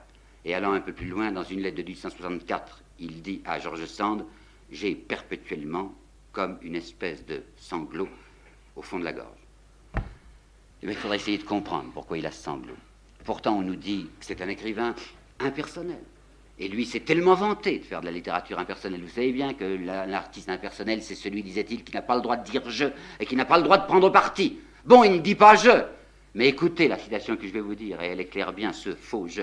Il dit « Le public ne se rend pas compte que c'est notre cœur que nous lui délayons dans l'encre. » Ce qui signifie, si je ne dis pas « je », c'est tout de même moi qui suis derrière mes personnages, moi avec mes souvenirs ou avec mes virtualités. Et cet homme qui ne doit pas prendre parti, qui doit se contenter de revoir, de décrire les choses telles qu'elles sont, faites bien attention aux reproches que je vais vous dire qu'il adresse à Dumas. Les romans de Dumas, dit-il, c'est épatant, on s'ennuie jamais, on lit ça d'un bout à l'autre. Seulement quand on a fini, il n'en reste rien. Ça a glissé sur nous comme de l'eau sur du marbre, et on retourne paisiblement à ses affaires. Eh bien, il ne veut pas que quand on a fini de lire du Flaubert, on puisse retourner paisiblement à ses affaires. C'est au fond la même idée que Claudel va développer dans ses grandes odes, où Claudel disait qu'il veut que son lecteur le quitte inquiet et lourd. Il me semble que toute l'œuvre de Flaubert, elle pourrait avoir un sous-titre ou un surtitre à la Malraux, la condition humaine. Ce sont des constats qu'il nous apporte. C'est une espèce de constatation sur la vie. Ce sont des tranches de vie, comme on disait. Et il déclare, en effet, il faut que l'artiste agisse comme Dieu. Dieu a fait sa création, puis semble absent. Et bien l'artiste doit faire et se taire. Mais se taire, ça n'empêche pas de se ronger. Et dans la même lettre à George Sand, où il lui parlait de son sanglot permanent, il lui dit « Je passe mes jours à me ronger le cœur et la cervelle, voilà le vrai. » C'est exact que si vous prenez son œuvre une par une, c'est pas gai. Qu'est-ce que c'est que Madame Bovary? Comment est-ce qu'on pourrait résumer ça? Sur quoi débouchent les passions humaines? Si vous essayez de résumer l'éducation sentimentale, sur quoi débouche l'arrivisme, le jeu de la société?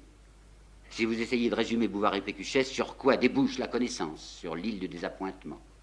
On nous dit même qu'il voulait terminer par une espèce de lugubre éclat de rire, que son dernier bouquin devait être ce Bouvard et Pécuchet, l'histoire des cloportes. C'est pas exact. Nous savons par sa correspondance d'une part et par le journal des Goncourt d'autre part qu'il avait déjà une autre idée en tête et que c'était pas un roman triste. Il voulait raconter une nouvelle.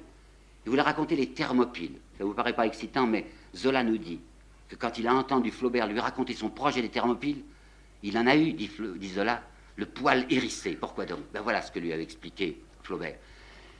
L'histoire des Thermopyles, on l'a appris dans nos classes. Et on confond ça avec une de ces grandes fresques, vous savez, à la David, officielle.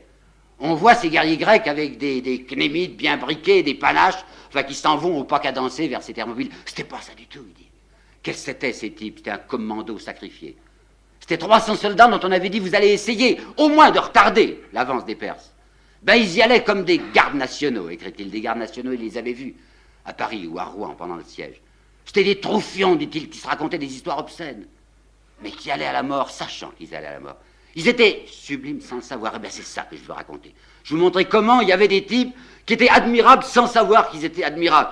Des cœurs purs, quoi. Et je voudrais faire de ça quelque chose de plus beau que la Marseillaise, disait-il. Et quand je viens de dire cœur pur, mais il avait déjà raconté une histoire de cœur pur, parce que ces trois contes, si vous les prenez un par un cœur simple, Saint-Julien d'Hospitalier ou Hérodias, c'est l'histoire aussi de trois cœurs purs.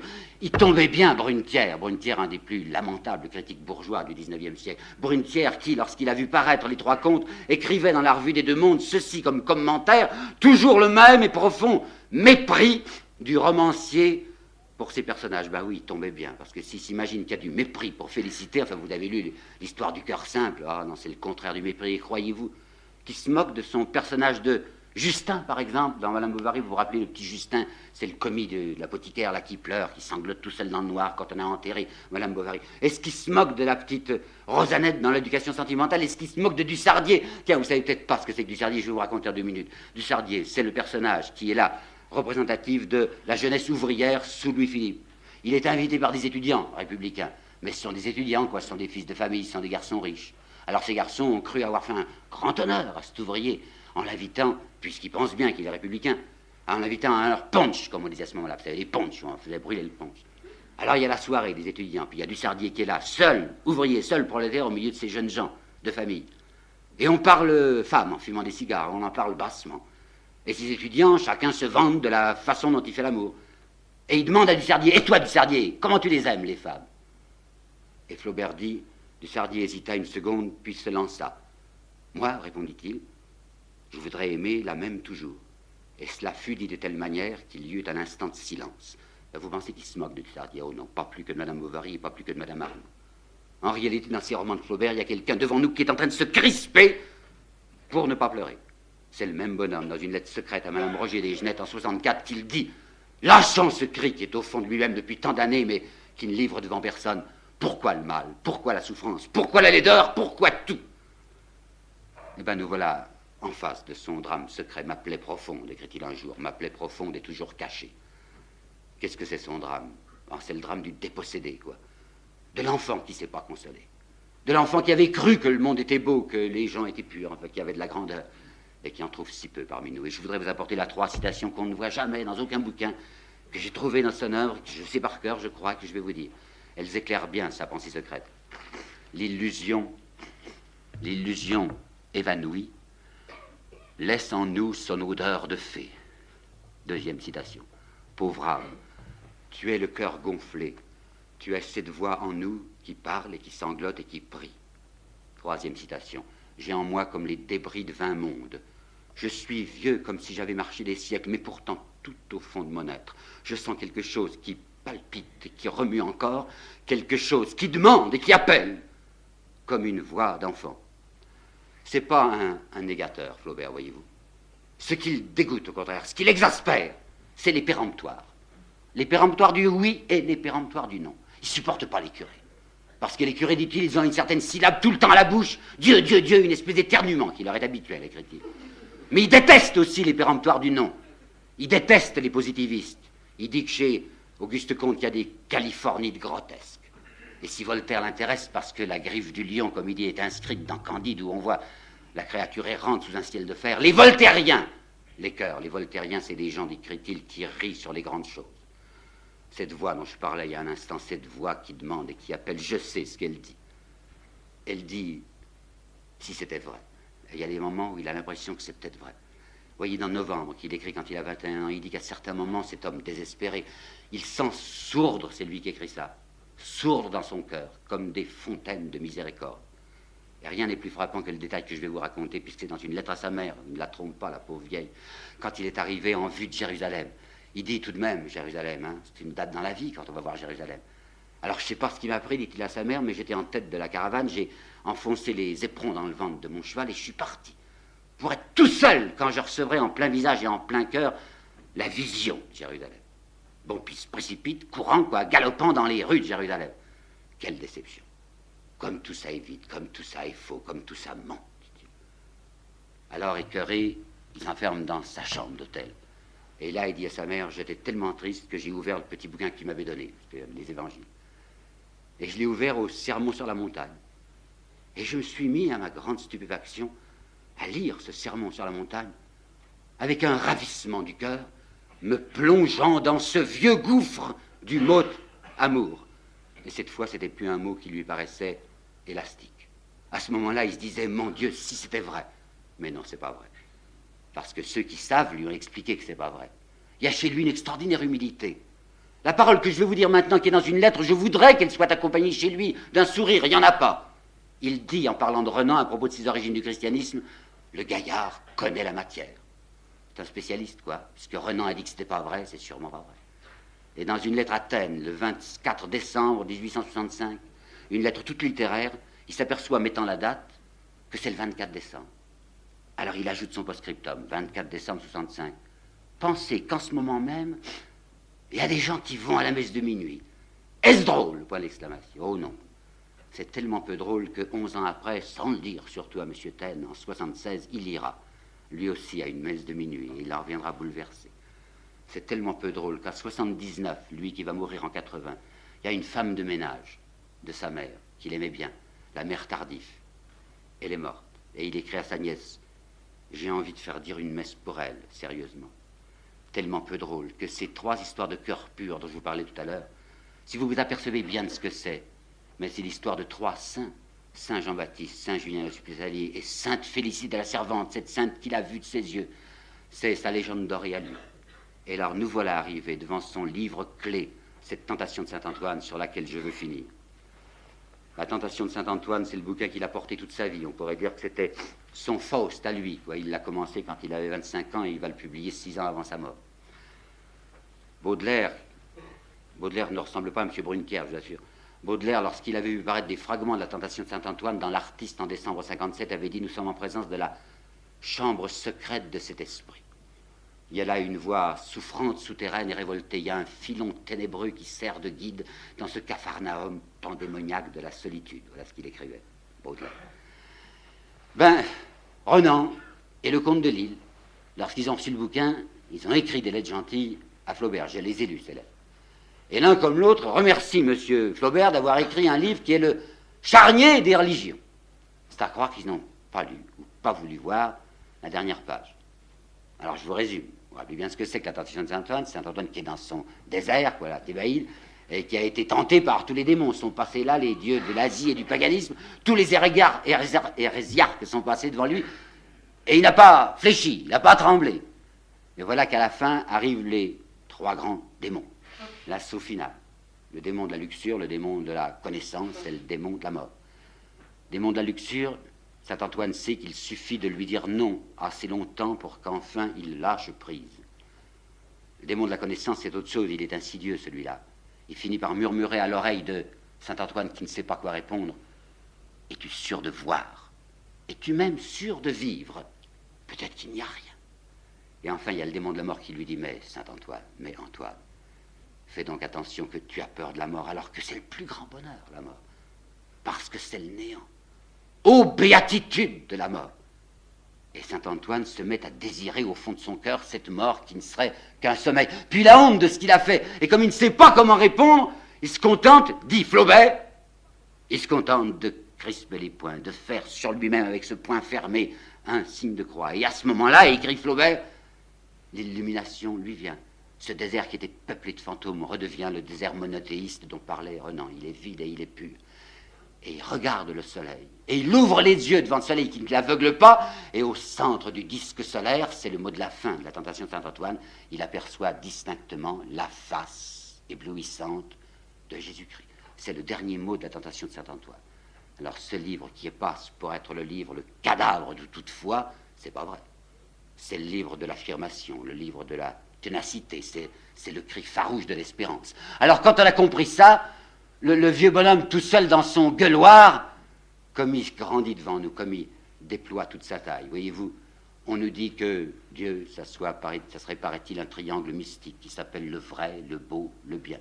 Le vrai, il ne sait pas du tout ce que ça veut dire en métaphysique. Le bien, il ne sait pas du tout ce que ça veut dire en morale. Mais le beau, ça il sait. Le beau, il a attrapé ça. C'est sa connaissance à lui, c'est ce que ses mains tendues dans le noir ont happé. J'ai bien l'impression que ce bonhomme, dans sa solitude du pavillon de Croisset, il est en train de réaliser sous nos yeux ce que Pascal met la créature humaine au défi de faire. Vous savez que Pascal dit que tout notre malheur vient de ne pas savoir rester seul dans une chambre. Il sera resté presque tout le temps, pendant 30 ans, seul dans sa chambre. Je mène une vie âpre et déserte, écrit-il, sans rien pour me soutenir qu'une espèce de rage permanente, la rage de faire bien, de faire beau. Sans femme, sans vie, je continue mon œuvre lente. Ce que je vais vous dire maintenant, c'est 10 mois avant sa mort. Il écrit ça à la porte. À certains moments, il me semble que je suis saigné aux 4 membres et que je vais crever. Mais je rebondis et je vais tout de même, voilà, sachant, sentant, que je suis dans le vrai, que je suis dans le juste. Dans un de ses contes, celui qui s'appelle Saint-Julien l'Hospitalier, j'ai l'impression, enfin je vais vous soumettre mon impression, que la fin, c'est encore autobiographique. Et que sans avoir voulu le dire à personne, il nous laisse entendre tout de même qui est lui qui est en question. À la fin de Saint-Julien, vous savez peut-être, Saint-Julien c'était un type qui avait autrefois riche et glorieux, qui s'était fait passeur, ayant renoncé à tout. Il est vieux, il est là au bord d'un fleuve sans nom dans un immense pays. C'est la nuit, en plus il y a un orage. Il entend qu'on l'appelle de l'autre rive. S'il était là pour gagner sa vie, il pourrait peut-être bien ne pas passer. Il est tellement vieux, tellement fatigué, puis il fait un si mauvais temps. Mais comme il est là comme un passeur volontaire qui ne se fait pas payer, du moment qu'on l'appelle de l'autre côté, il faut qu'il y aille. Alors Flaubert raconte qu'il a pris sa barque, qu'il a traversé, qu'il a trouvé de l'autre côté un type qui était un lépreux. Nous avons lu la suite, nous savons que ce lépreux, puisque c'est une légende, va se transfigurer et que c'est Jésus-Christ, lui, il n'en sait rien, c'est un lépreux. Il le prend dans sa barque et il traverse. Alors voilà la citation que j'ai apprise par cœur. La grêle cinglait ses mains, la pluie coulait dans son dos, la violence de l'air l'étouffait. Mais comprenant qu'il s'agissait d'une chose considérable, d'un ordre auquel il ne fallait absolument pas désobéir, il continuait à ramer, s'arc-boutant sur ses rames, faisant ce qu'il avait promis de faire. J'ai l'impression que quand il écrit ça, Flaubert, c'est à lui-même qu'il pense, parce que lui aussi, il est tout seul au bord de son fleuve. Lui aussi, il est en train de ramer sur son papier. Lui aussi, il croit qu'il doit faire jusqu'à ce qu'il en crève, ce qu'il a promis de faire. Sa nièce nous avait laissé une petite relation sur lui qui est pas très bonne, mais il y a un détail sur lequel je veux finir. Elle nous dit qu'assez souvent, l'été, quand l'oncle en avait fini de son travail, qu'il en avait la tête sonnante, il sortait sur la terrasse, une grande terrasse qu'ils avaient à Croisset. Puis il marchait là de long en large. Et personne n'aurait voulu l'aborder, aurait osé l'aborder, dit sa nièce. Même pas moi, ni mon mari, ni la vieille bonne. Parce qu'on sentait bien qu'il voulait être tout seul. Il marchait là, les mains derrière le dos, puis il regardait un peu en l'air, et assez souvent, il s'arrêtait pile joignant les talons, il se renversait, et il restait là, le nez vers les étoiles, comme s'il parlait à Dieu sait quoi. personne ne savait que sur le coin d'un manuscrit, et daté, il avait écrit un jour ceci, que je vais vous dire, qui est exactement une prière. Samedi 12 juin 1858, minuit. Dieu des âmes, ayez pitié de ma volonté. Donnez-moi la force et l'espoir. Alors, laissons-le, voyez-vous, laissons-le sur sa terrasse, le nez dans les étoiles, sur cette terrasse où il est tout seul et où je crois qu'il n'était pas seul.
Rien n'est beau que le vrai.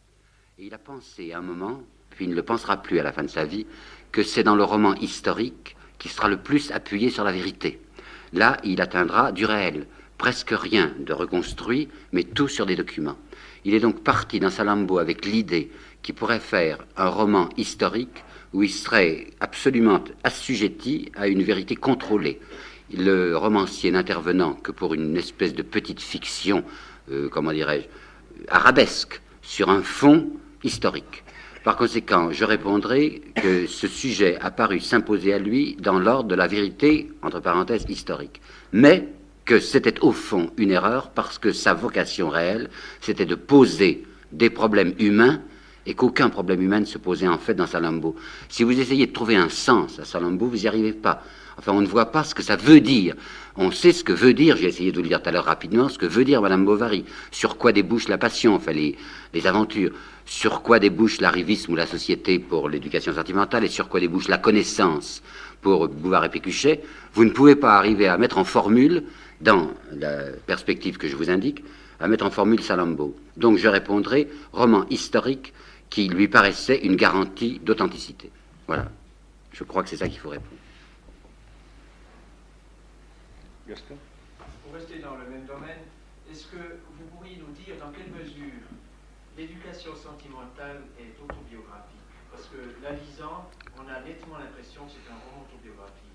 Et alors, en relation avec cela, est-ce qu'on peut connaître d'une manière assez précise quelles étaient les idées et l'attitude politique de Flaubert. Oui, et puis alors voilà ce qu'il faut faire. Il faut prendre la correspondance et regarder les dates de l'éducation sentimentale et de la correspondance. Par exemple, ce qui se passe dans l'éducation sentimentale sous Louis-Philippe. Vous avez parallèlement la correspondance. Et vous pouvez voir ce qui, dans la correspondance, correspond au personnage de l'éducation sentimentale. Un.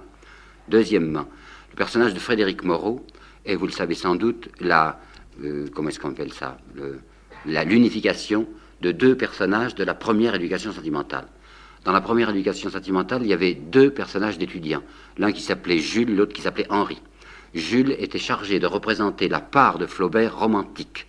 Henri était chargé de représenter la part de réaliste, d'homme positif chez lui. Il s'est dit, ça c'est une dissociation, c'est un découpage arbitraire.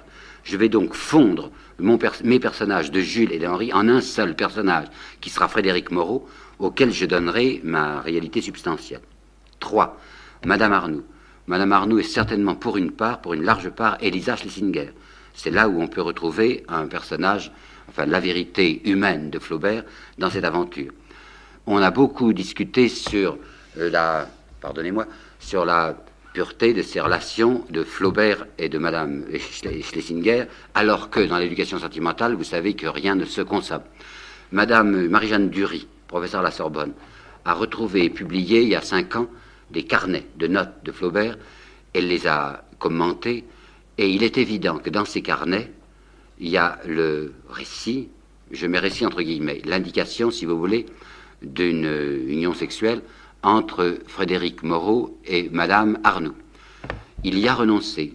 Madame Dury en tire la conséquence que c'était un souvenir réel auquel il a renoncé finalement. Je n'en sais rien, je discuterai, je dirai à Madame Dury, c'est peut-être une hypothèse qu'il se propose pour son roman, ce ne veut pas dire du tout qu'il y ait eu réellement cette nuit, une seule nuit d'amour entre eux, je n'en sais rien.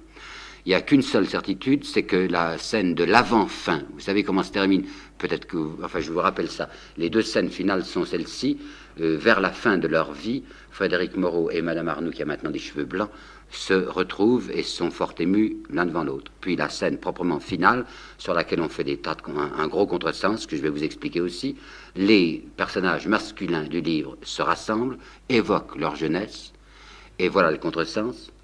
Dans le texte, il y a ceci, ils évoquent le temps où ils étaient étudiants et où ils sont allés pour la première fois dans une maison close. Et ça se termine par, après tout, c'est ce que nous avons eu de meilleur. C'est le mot de la fin. Alors des quantités de gens ont dit c'est tout de même monstrueux et dégueulasse, de penser qu'il termine ce beau roman en disant le plus beau souvenir de notre adolescence qu'on a eu de meilleur, c'est la première fois qu'on est allé au bordel. Eh bien attention, contresens carabiné, il n'y a qu'à lire le texte. Qu'est-ce qui s'est passé? Frédéric Moreau dit, comme j'étais naïf à ce moment-là, comme vous vous êtes moqué de moi, vous vous rappelez qu'il y avait une fille qui s'appelait la Turque, qui tenait le bordel, je crois. Je me suis amené avec un bouquet de fleurs. Et puis j'ai rien osé faire, j'ai donné mon bouquet de fleurs et je suis parti. Voilà ce que nous avons eu de meilleur. Le temps où j'étais tellement innocent, tellement naïf, qu'il me semblait que je devais offrir des fleurs à cette femme et que je n'ai même pas osé l'approcher. Par conséquent, il est archi faux de dire que Flaubert dit « rien n'est mieux que de faire l'amour avec une fille de bordel », alors que c'est justement le contraire, où il a dit « rien n'est mieux que ce temps où je les respectais tellement, même ces femmes, que je n'osais pas les approcher ». Alors beaucoup d'éléments, certainement beaucoup d'éléments autobiographiques dans ce livre, une part aussi d'éléments romanesques, et je crois qu'il est extrêmement difficile, malgré les rapprochements de la correspondance, extrêmement difficile de dire ceci est du roman et ceci est de l'histoire et du souvenir. Dernier point que je voudrais traiter en un instant, du point de vue de la vérité historique de la reconstitution d'une époque, c'est très précieux. Quand j'ai fait un travail sur l'année 1848, c'est un livre que j'ai fait en 1948 qui s'appelait La tragédie de 48, j'ai pu me reporter à l'éducation sentimentale comme on doit et comme on peut se reporter au roman de Balzac pour représenter la vie sous Louis-Philippe. Là, il y a des pages sur les années de 48 à 51 qui ont véritablement une valeur de document historique pour nous montrer l'état d'esprit de la France possédante, de la France bourgeoise surtout, au moment de la terreur qu'a été en France la prise du pouvoir par la classe ouvrière, en somme, en février 48. C'est lui, Flaubert, qui va écrire cette phrase que j'ai citée dans mon livre parce qu'elle va très loin. Alors, la propriété monta dans les respects au niveau de la religion et se confondit avec Dieu. Eh bien, c'est tout à fait exact, parce que, essayant de lire tout ce que l'on publiait à cette époque-là, des tas de pamphlets, des tas de journaux, enfin, j'ai lu tout ce que j'ai pu comme quotidien et comme hebdomadaire de 48-51, je me suis aperçu qu'effectivement le mot de propriété prenait sa majuscule qu'on n'osait pas mettre avant, et que Dieu et propriété semblaient des mots équivalents. Eh bien, Flaubert a fait là une description qui a une valeur historique certaine. Je crois que j'ai répondu à tout ce que vous m'avez demandé. Vous vouliez me dire quelque chose, et monsieur Niklos m'a posé une question que je voudrais qu'il dise devant tout le monde, elle est intéressante. Eh bien, oui, c'est une question qui me vient à l'esprit depuis assez longtemps et que l'exposé de M. Guillemin m'incite à formuler de la manière suivante. Flaubert a dit quelque part dans sa correspondance, Madame Bovary, c'est moi. C'est bien au texte de lui. Non. Ça n'existe pas. Non. C'est quelqu'un, je me rappelle plus de qui a dit, Flaubert m'a dit, Madame Bovary, c'est moi. Mais nous n'avons pas de texte de Flaubert disant. Non, c'est pas un texte. Et alors, Paul Gautier écrit un ouvrage qui s'appelle Le Bovarisme, dans lequel il montre qu'il y a là une disposition extrêmement fréquente chez l'être humain et que Flaubert a précisément illustré chez Madame Bovary, tendance qui consiste à vivre ailleurs que là où on est, à échapper à sa condition réelle par des fantasmes ou par des actes d'évasion. Et il me semble qu'il y a quelque chose de cela chez Flaubert lorsque, dans sa correspondance, alors sauf erreur le texte est de lui, lorsqu'il dit que sous les pommiers de Normandie, il rêve aux palmiers d'Égypte, et sous les palmiers d'Égypte, il rêve aux pommiers de Normandie. Est-ce que cette tendance vous paraît fondamentale ou accidentelle chez lui? Dans quelle mesure est-ce qu'elle caractérise vraiment partiellement Flaubert? Bon, eh bien oui, j'aime bien répondre à cette question parce qu'elle touche au centre du sujet. On a donc appelé bovarisme, d'un néologisme qui n'a pas persisté bien longtemps, l'idée centrale de Madame Bovary, à savoir l'ailleurs. À mon avis, c'est pas simplement un ailleurs, c'est un dépassement. Madame Bovary, c'est qui? C'est une petite bourgeoise. Mais c'est une femme qui a été élevée dans une littérature romanesque. Vous savez ce qu'elle lisait, enfin il nous le dit bien. Elle lisait des romans à grand sentiment, elle lisait des romans où elle s'identifiait avec les héroïnes qui toutes avaient des destins magnifiques. Madame Bovary est quelqu'un qui, dans son existence bourgeoise, estime qu'elle est insatisfaite.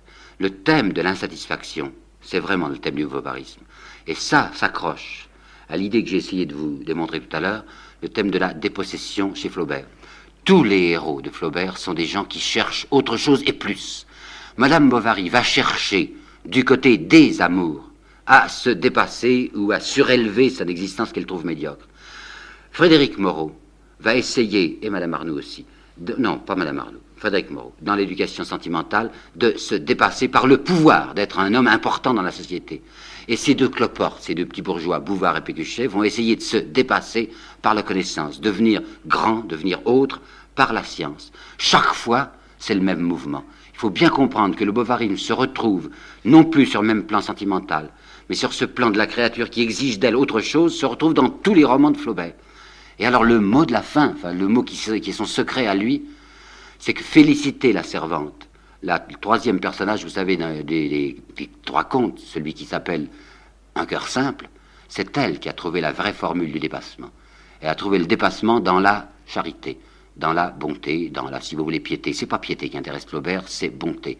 C'est une femme qui a voué sa vie au service des autres. Lui, il avait trouvé son dépassement dans le service de ce qu'il appelait l'art, la beauté par la vérité. Alors, bovarisme est bien un mot intéressant pour lui parce que dans la mesure où il aurait dit, je n'en sais rien, où il aurait dit Madame Bovary c'est moi, oui, en ce sens que Madame Bovary représente une des formules de dépassement, et erronée celle-là, que la créature humaine cherche. Erronée de la chercher dans les amours, erronée de la chercher dans l'arrivisme, erronée de la chercher dans la science, vérité chez la petite méprisée, servante, misérable, Félicité. Et s'il l'appelait Félicité alors qu'elle s'appelait André de son vrai nom, c'est que c'est un nom pour lui significatif. C'était elle qui avait trouvé la formule du bonheur. Voilà ma réponse. Oui, je vous remercie. Monsieur Benoît. Mais Flaubert n'avait-il pas toujours projeté les grands romans sur ce thème une fois qu'il aurait voulu appeler la spirale, je crois? On ne sait pas bien ce que c'est que la spirale. C'est comme Daphné chez Vigny. Il y a toutes sortes de projets. C'est Madame, allons, le nom m'échappe maintenant, enfin, qui était la détentrice des manuscrits de Flaubert Lucien Gros, je crois, je ne sais pas, qui nous a donné un certain nombre de textes avec SP. C'est pas comme Vigny mettait D, un delta qui représentait Daphné, lui Flaubert mettait SP, ce qui veut dire la spirale. Mais je ne pourrais pas vous dire maintenant, après avoir lu tous ces fragments, quelle était l'idée fondamentale. Ça devait être peut-être moins un roman qu'un livre philosophique, dans lequel il aurait mis plusieurs contes, dont les esquisses sont flottantes dans ses carnets, et qui devait être dans sa pensée une espèce de témoignage de la spirale, c'est-à-dire de l'ascension humaine par spirale, c'est-à-dire en tournant sur elle-même, pas verticale, vous comprenez? Les gens finissent quand même par s'élever, car il était assez convaincu, surtout autour de 48-51, qu'il y avait un progrès humain, mais un progrès circulaire, ou même de temps en temps où les gens revenaient au même point. Mais il a la différence de Nietzsche et d'autres, enfin, que ce n'est pas le retour éternel, mais que c'est un retour ascendant, un retour où tout de même l'humanité, et peut-être la créature, arrive à s'élever en repassant presque par le même chemin, mais toutefois, chaque fois avec un petit haussement. Mais ça, c'est hypothétique, n'est-ce pas? Tout ce qu'on peut dire sur la spirale, c'est que c'est un projet brumeux, mais dont on ne sait pas, et je serais très imprudent de vous dire, c'est ceci, dont on ne sait pas exactement ce qu'est le contenu. Il y a encore une autre question. J'ai encore un quart d'heure, vous savez. Allez-y. Oui, Monsieur Benoît. Je m'excuse de vous poser une Allez-y, question. bien sûr. Alors, à ce propos justement de ces projets de spirale, Oui. est-ce qu'on ne pourrait pas parler d'une influence assez forte, même d'un homme qu'on a bien oublié, Edgar Quinet? C'est possible. C'est possible. Vous voyez, dans ma thèse que j'ai faite sur Josselin, 1936, je me rappelle que le jour de ma soutenance, Pommier, qui est maintenant professeur à la Sorbonne, professeur au Collège de France, m'avait félicité d'avoir pensé à Quinet, parce que c'est un homme oublié, et Quinet a eu une grosse influence sur pas mal de penseurs et d'écrivains. Il est certain que son Ahasverus, par exemple, Quinet a écrit un bouquin sur le juif errant, en 1833, sauf erreur.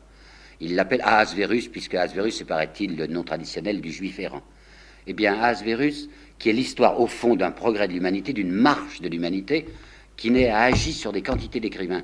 Mais comme aujourd'hui, il a été ramené à sa juste proportion, à savoir que c'est un homme qui ne sait pas écrire, qui a une conception tout à fait erronée du style, qui fait de l'emphase là où il faudrait mettre de la grandeur, il est tombé. Mais dans la mesure où il était un penseur, où il avait des idées, ces idées sont sûrement agies. Maintenant, je n'ai pas fait d'études précises, je ne peux pas vous dire, voilà l'influence définie et nette que Quinet peut avoir sur Flaubert, mais je jurerais que vous n'avez pas tort, et que Quinet, on le néglige trop. Ballanche et Quinet sont deux écrivains oubliés du début du XIXe siècle, qui n'a vécu jusqu'à la fin, mais en fait deux écrivains du XIXe dont on n'a pas encore étudié l'influence sur les autres. Je vous dirais que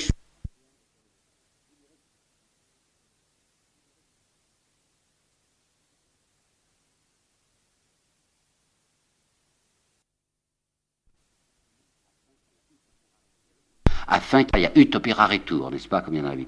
Eh bien, ça me paraît bien comique de dire que Voltaire reprenait l'idée de la Bible ou du catéchisme et disait il faut travailler son jardin. Non, en réalité, si vous ouvrez la correspondance et vous voyez ce que ça veut dire, cultiver son jardin, ça veut dire que chacun s'en tire au mieux possible. Nous sommes sous un ciel de fer, dont je vous parlais tout à l'heure. L'homme est dans un grand naufrage, écrit-il dans sa correspondance. Il s'agit que les malins se débrouillent. Et quant à moi, écrivait-il brutalement du reste, il y a en France l'enclume et le marteau. J'ai choisi de n'être pas du côté de l'enclume. J'ai choisi de me trouver ma bonne petite planque. Eh ben, c'était ça, la morale de Candide, qu'on se débrouille. La deuxième idée qui est dans Voltaire, c'est les prêtres ne sont pas ce qu'un vain peuple pense. Notre crédulité fait toute leur science. À savoir, méfions-nous des augures, les curés ne savent pas plus que nous, et le christianisme est une blague. Bon, ben voilà ce qu'il nous a laissé. Mais c'est entendu, il nous a laissé ça. Je ne juge pas si c'est bien ou si c'est mal, il nous a laissé ça. Claudel, vous savez ce qu'il nous a laissé. Victor Hugo, dont cet animal de Thierry Monnier disait il n'y a pas bien longtemps, je demande qu'on nous indique le message de M. Victor Hugo. Je le connais, c'est un message de courage et d'espérance. Le message de Flaubert, c'est ce que j'ai essayé de vous dire ce soir, à base de désespoir et à fond caché d'espérance. Si c'était vrai, il y a au moins une chose de vrai, c'est la beauté. Le message de Baudelaire, eh ben, je ne veux pas le définir, enfin, chacun a son message. C'est ça qui m'intéresse. Alors les influences, vous savez, enfin, c'est pas très important, c'est de l'érudition. Mais plus je vieillis, moins je m'attache à l'érudition sous cette forme. L'érudition que j'aime, c'est, on m'a, Dieu sait, assez insulté à cause de ça, les petits papiers. Trouver des faits, enfin, trouver des documents, me renseigner sur ce que le type a fait, ce qu'il a écrit, ce qu'il a pensé. Ça, c'est capital, parce qu'on ne peut rien comprendre à quelqu'un si on ne commence pas par tout savoir. Savoir même des petites choses de rien, ça a l'air de... enfin de grotesques histoires, parce que il a écrit ceci au commissaire de police à un moment. Ben si, c'est très intéressant qu'il ait écrit ça, M. de Vigny, un commissaire de police. Victor Hugo a mis ses carnets de dépenses. Ben, c'est très intéressant de savoir ce qu'il donnait aux prostituées. Oui, ça m'intéresse. Et puis ça m'intéresse de savoir ce qu'il donnait à la charité. Ça m'intéresse de savoir ce qu'il donnait à sa femme, pour savoir s'il était avare ou pas. Ben, tout ça, vous comprenez, les petits papiers, comme on dit, c'est ça qui vous fait vivre un homme. C'est pour ça que les écrivains d'aujourd'hui essayent de brûler le plus possible leurs petits papiers, que M. Mauriac ne veut pas en laisser. Et puis quoi encore dire? Allez-y, vous savez, j'aime bien répondre. Oui, je vous en prie, monsieur.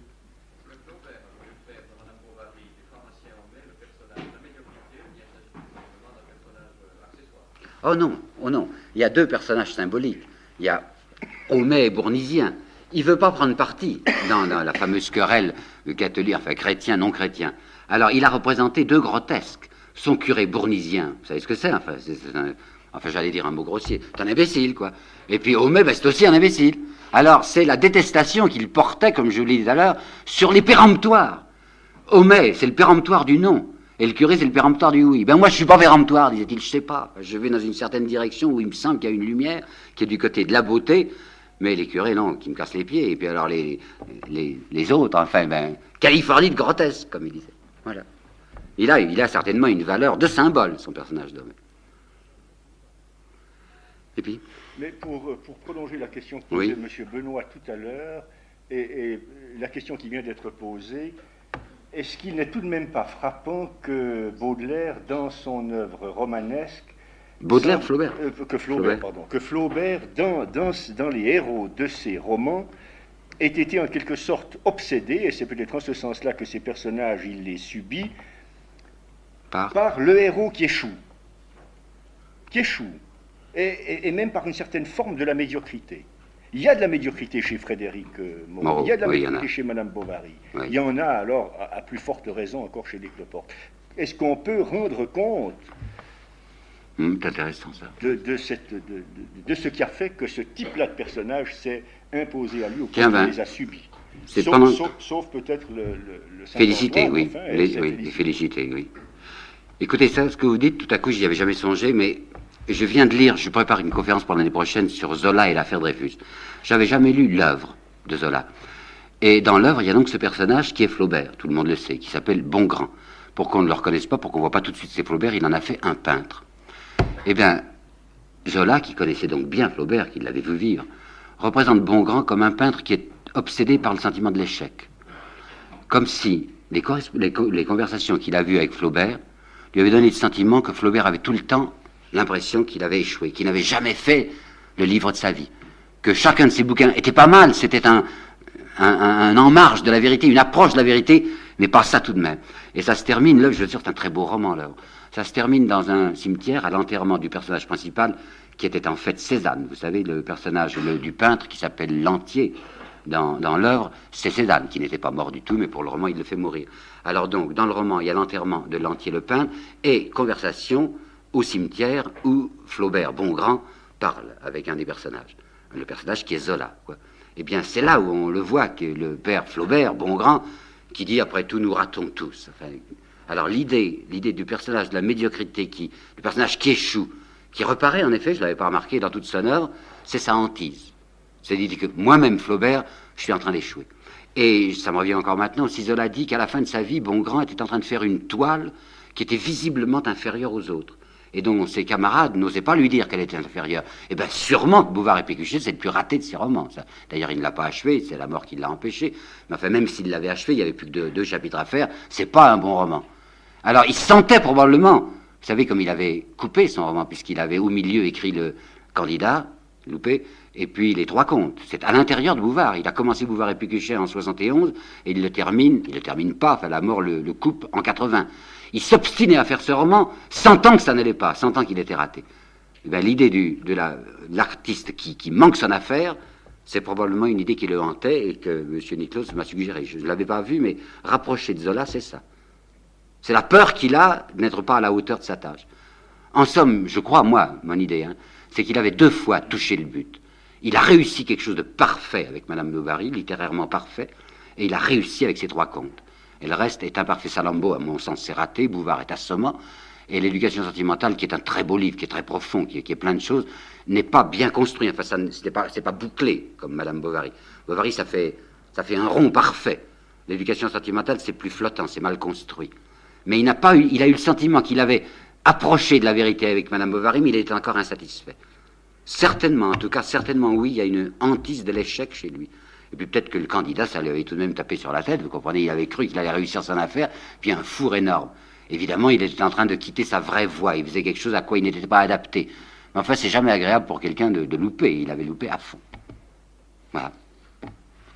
Encore quelque chose? Monsieur le docteur Châtelain. Ne pensez-vous pas que cette obsession de la perfection du style Jules Flaubert ne va pas être approchée de sa névrose d'échec pour faire des choses par le roman? Au moins réussir le style, alors. Hein.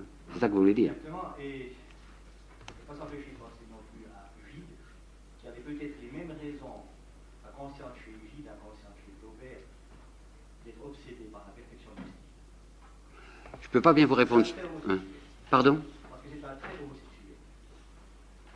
Mais il y a une homosexualité chez Flaubert volontaire et calculée un certain temps, quand il était adolescent, pour voir ce que c'est. Mais il n'y avait pas de goût chez lui, alors que chez Gide, c'était fondamental. Enfin, c'était une chose qui était, enfin, à mon avis, comment dirais-je, physiologique chez Gide. Tandis que chez Flaubert, ça avait été entièrement cérébral. C'était une tentative qu'il avait faite, mais qu'il n'a pas poussé du tout. Refoulé dans la suite de sa vie. Oui, évidemment, ça c'est discret, physiologie n'en sait rien, vous comprenez, mais enfin, tout ce que je peux affirmer, c'est que chez Gide, ça s'est développé et même affirmé au cours de toute sa vie, tandis que chez Flaubert, je ne sais pas si c'était refoulé, en tout cas, ça n'a pas duré au-delà de sa 20e année. Il y a une lettre qui a été publiée en 54, d'ailleurs je suis furieux quand c'est l'édition de 54, parce que c'est Pommier qui l'a faite, et il met des blancs tout le temps. Des blancs de pudeur. Vous comprenez quand même, c'est comme c'est idiot. On nous publie une correspondance et tout le temps on nous coupe les phrases en mettant des points de suspension parce que c'est pas convenable. On s'en fout. Enfin, il s'agit de voir, vous comprenez. Mais oui, c'est exaspérant, ça, vous comprenez. Il y a des tas de lettres coupées. Eh bien, il y en a une où il n'a pas osé couper, où il avait inventé un palmarès. Rigolo, n'est-ce pas? Enfin, affreux. Un palmarès du lycée de Rouen où il était. Et il disait premier prix de sodomie, Gustave Flaubert. Puis alors, après, ben oui, on coupe. Ça aurait été bien intéressant. Bon, alors maintenant, venons-en à la question du style. Je voudrais vous dire quelque chose là qui m'intéresse en effet, parce que c'est Flaubert, c'est Claudel qui m'en a parlé.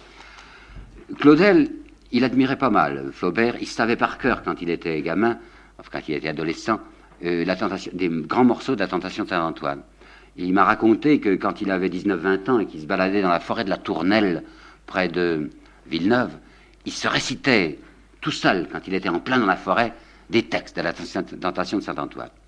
Il m'a dit ensuite, de 42, puis je l'ai revu en 47, puis en 49, puis en 52, il m'a dit, mon admiration ancienne pour Flaubert a beaucoup décru parce que, à mesure que j'ai possédé mieux mon instrument, il veut dire son style, et effectivement c'est un des plus, à mon avis, c'est un plus grand styliste que la France ait eu, Claudel, je me suis aperçu, dit-il, que jamais ce Flaubert, qui se battait tellement avec sa phrase, jamais il n'est arrivé à trouver la phrase parfaite, je veux dire la musique complète. C'est comme si, me disait-il, c'est comme si ce bonhomme avait tout le temps sur le bout de la langue un air qui va retrouver. Il dit, je le tiens, puis il ne le tient pas. Il aurait eu jusqu'au bout de sa vie l'air sur le bout de la langue, mais il ne l'a jamais chanté. Voilà l'idée qu'avait eue Claudel. Et ma foi, c'est assez vrai. Si vous lisez tout fort, sans le gueuloir, si vous murmurez simplement, des phrases de Flaubert, c'est rare que la phrase vous satisfasse pleinement du point de vue de la cadence et des rapports de timbre. Les phrases de Rimbaud, les phrases de Baudelaire en prose, et les phrases de Claudel, sont des phrases extraordinaires comme sonorité et cadence. Il y a ce nombre intérieur, ce rythme, qui est la marque du grand artiste. Chez Flaubert, c'est pas tout à fait ça. C'est trop calculé, c'est trop concerté, son style. C'est beaucoup plus instinctif chez un Rimbaud et chez un Claudel. Cocteau, dans Le Grand Écart, je crois, dit que Flaubert, styliste, lui fait penser à un type qui sait admirablement le maniement du fusil, qui vise à la perfection, mais qui rate la cible. Tandis que, dit-il, et là je suis plus d'accord, Balzac est un type qui ne sait pas viser, qui prend son fusil n'importe comment, puis qui met dans le mille. Et ben, vous comprenez, les deux fois, l'idée est la même. L'idée du fusil ou l'idée de la musique, c'est de même quelqu'un qui n'a pas le discernement parfait, qui est sur le bord, qui connaît son métier, mais à qui il manque quelque chose pour atteindre la perfection stylistique ou musicale totale. Voilà.